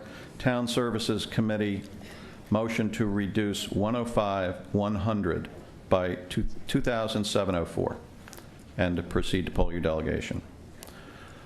All right. Is Yara Burnett present? Speaking on the Office of the First Selectman account.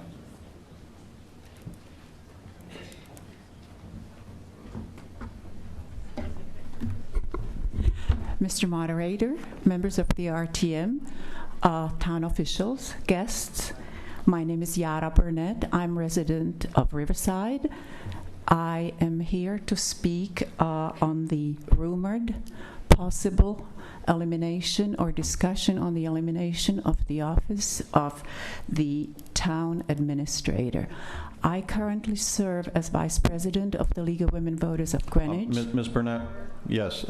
I'm sorry, I didn't realize the point of this. I don't know. We don't have any motion addressed to that. So is this not in order? Well, no, because there's nothing, no attempt to reduce that account further. So let us see if there are any other motions, and if there are, you'd be welcome to address us. I'm glad to hear that, because I was very much in favor of retention. Thank you. All right. Any further motions addressed to account 105, Office of the First Selectman? All right, moving on. 106, purchasing. And please, I'm going to be looking down, so if you are interested in making a motion and I'm not on notice, please make sure you stand and call to my attention. 107, Administrative Services. 109, Human Resources. 111, Probate Court. 120, Registrars of Voters. 130, Finance. 131, Retirement. 134, Information Technology. 135, Assessor. 136, Board of Assessment Appeals. 139, Tax Collector. Yes. Dr. Delman.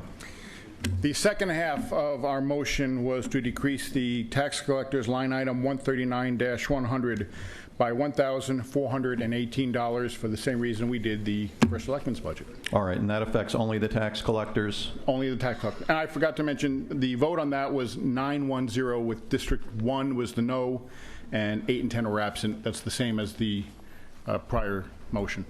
Thank you. That being offered on behalf of one of our committees does not require a second.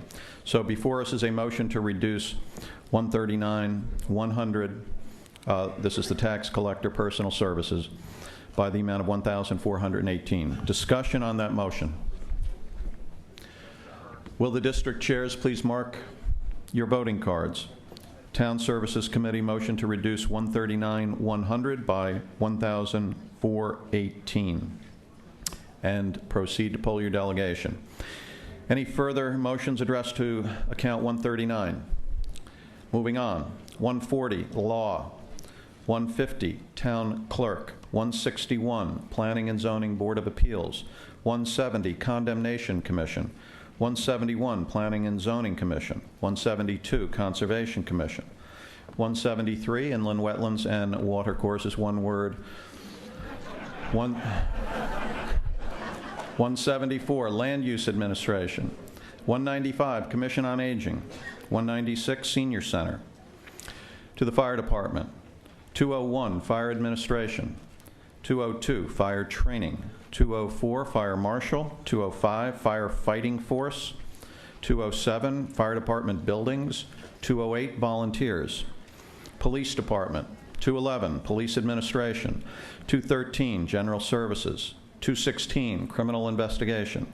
217, Uniform Patrol. Public Works, 301, DPW Administration. 302, Engineering. 312, Streets and Bridges, Highway, Streets and Bridges. 315, Board of Ed Maintenance. 321, Waste Disposal. 345, Building Construction and Maintenance. 351, Building Inspection. Vehicle Maintenance. 380, Fleet. Health Department. 401, Administration. 405, Environmental. 415, Adult Maternal Child Services. Whoops, I'm sorry. Yep, 410, Special Clinical Services. 415, Adult Maternal Child Services. 425, Laboratory. GEMS. 440, External Entities. Nathaniel Witherell. 450, Nathaniel Witherell. Social Services. 501, Social Service Administration. Colleen Jenkins, Chair of District 6.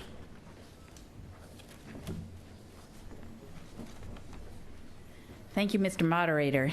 This is a budget message from District 6 regarding the Department of Social Services. This message was passed unanimously by all voting members of the district. The vote was 17 in favor, none against, none abstaining. Last May, a year ago, District 6 expressed to the full RTM its concern about the proper assessment of the Department of Social Services budget. The lack of basic details of the services that the department provided and the population it served caused our district to request more detailed information for the future. Our primary concern is to ensure that sufficient funds are available and used most productively to meet the needs of our community.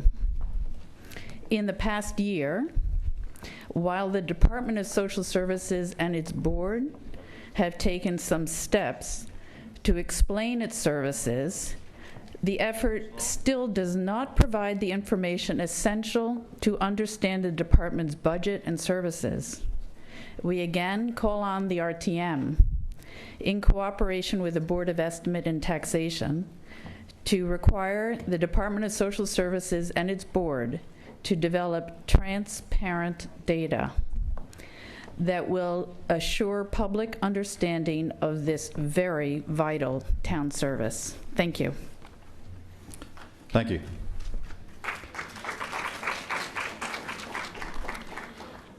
All right. Let me just return to page 3. It was pointed out I may have neglected that single line at the very bottom.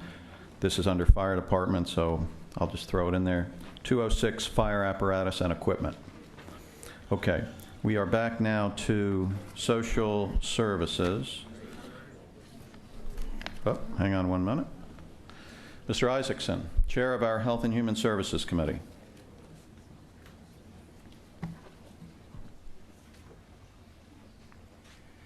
I would just reiterate that our committee, in reviewing the social services budget, voted 6 in favor, 2 against. The other districts were not present for that meeting, but 6 of us indicated that we thought we had sufficient information to vote on that budget. All right, we are on 501, Social Services Administration. Continuing, 502, Adult and Family Services. 509, Aging Homemaker Only Services. Schools. 600, Board of Ed Administration. And that will take care of the schools. On to page 8, Libraries. 701, Greenwich Library. 702, Peterson Wing. 710, Perrott Library. Parks and Rec. 801, Administration. 811, recreation supervision. 812, organized recreation. 814, civic center. 815, community centers. 816, skating rink. 817, Western Civic Center. 821, Parks and Trees Administration. 822, Parks and Playgrounds and Fields. 825, Equipment Maintenance. 829, Trees. 831, Marine Supervision. 832, Marine Maintenance. 833, Marine Beaches. 834, Harbors and Boating Facilities. Fixed charges. 901, Employee Benefits. 902, Employment and Workers' Compensation. 908, Insurance. 911, Taxes for Town Properties. 926, Non-Public School Costs. 950, Repayment of Debt, Principal. 999, Transfer to Other Funds. All right, before I continue with the capital, I'd like to check on the status of our pending votes.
All right, I have the result of the vote on the Finance Committee motion to reduce the 26 various accounts by $215,000 plus. Those in favor, 184. Opposed, 10. Abstaining, 2. That motion has carried. All right, we'll continue now, picking up on page 11 with capital projects. 106, Purchasing Department. 206, Fire Apparatus. 213, Police General Services. 219, Parking Services. 302, DPW Engineering. 312, DPW Highway, Streets and Bridges. 318, DPW Waste Disposal. 345, DPW Building Construction and Maintenance. 351, Building Inspection. 450, Nathaniel Witherell. 680, Board of Education. 701, Greenwich Library. 822, Parks and Rec, Parks, Playgrounds and Fields. 823, Ball Field Maintenance. 832, Marine Maintenance. 833, Beaches. 834, Harbors and Boating Facilities. 999, Fixed Charges. Sewer Maintenance Fund, 361, Sewer Maintenance. 361, Sewer Improvement. 670, School Lunch. Parking Fund, 219, Parking Services. 318, DPW Highway Traffic Engineering.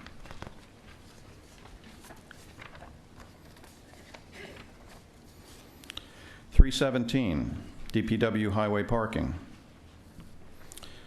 The Griff Harris Golf Course Revolving Fund, 824, golf course. And the last of the line items, 131, OPEB. All right, that brings us to the end of our line items. We have 2 more votes that we are tabulating. Let us get the results before continuing further.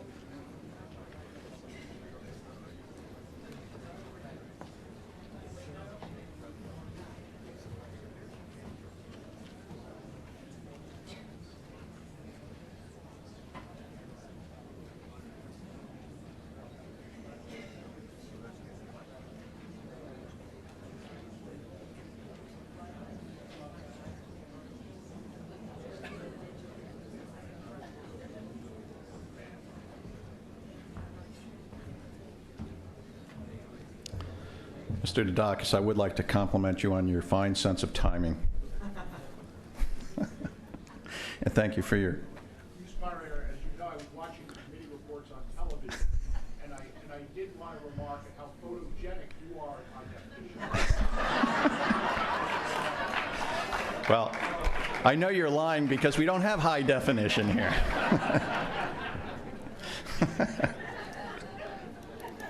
All right, I do have the result of the vote on the motion to reduce the first selectman salary account.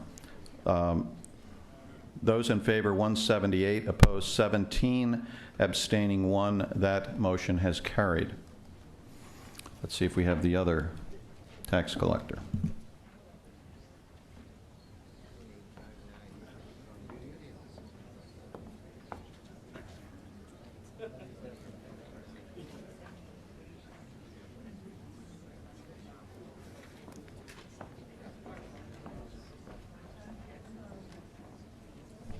It's an interesting dynamic on these votes. On the tax collector, those in favor, 185. Opposed, 9. Abstaining, 2. That item has carried. All right, so that now completes our review of the line item appropriations. And we'll now proceed to take up any proposed amendments to the language of the budget resolutions themselves. All right. So why don't we begin on page 19? Well, actually, let me just ask, anyone who has proposed motions to amend the budget resolutions? Karen Sadekhan, Chair of our Parks and Recreation Committee.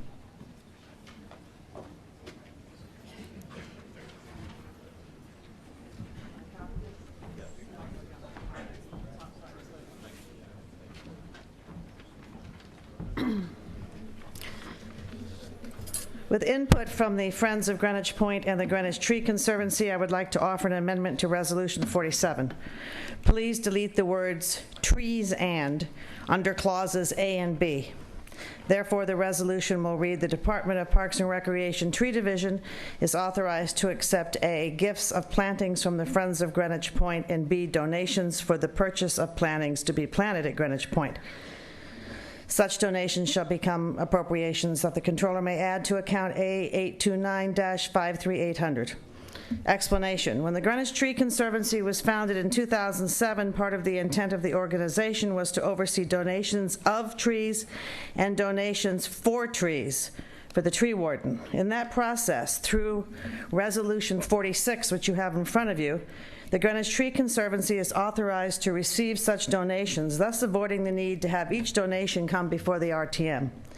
The Friends of Greenwich Point have requested a similar role at Greenwich Point. In Resolution 47, they will receive donations in lieu of the donations each coming before the RTM. Same process.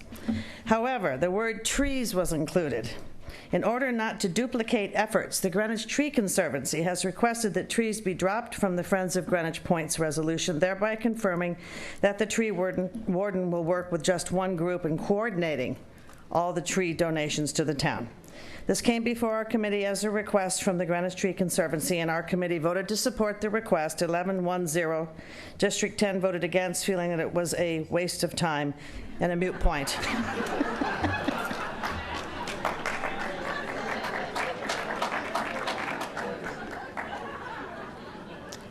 All right. That being offered on behalf of our committee does not require a second. This is to amend. I'm working from, of course, the budget resolution. This is on page 28 at the bottom in paragraph 47, deleting the words trees and in both the second and third lines. Discussion on that motion to delete. Is there any objection to that change? Hearing none, that amendment may be adopted upon unanimous consent. Are there any further motions addressed to the budget resolutions themselves? Okay. So we're all done, right? We have no more votes. All right. That brings us now to the end of our budget deliberations. Will the district chairs please mark your voting cards? Item number 3, budget for fiscal year 2009-2010, and proceed to poll your delegation. We will need to await the result of that vote before adjourning the meeting.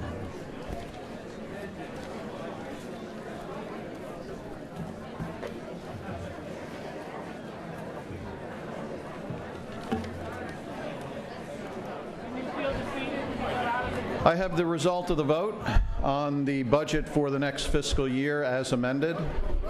Those in favor, 176, opposed 16, abstaining 4. The budget as amended has been adopted. That being the final business to come before us tonight, this meeting stands adjourned upon unanimous consent. Thank you all for coming, and have a safe trip home.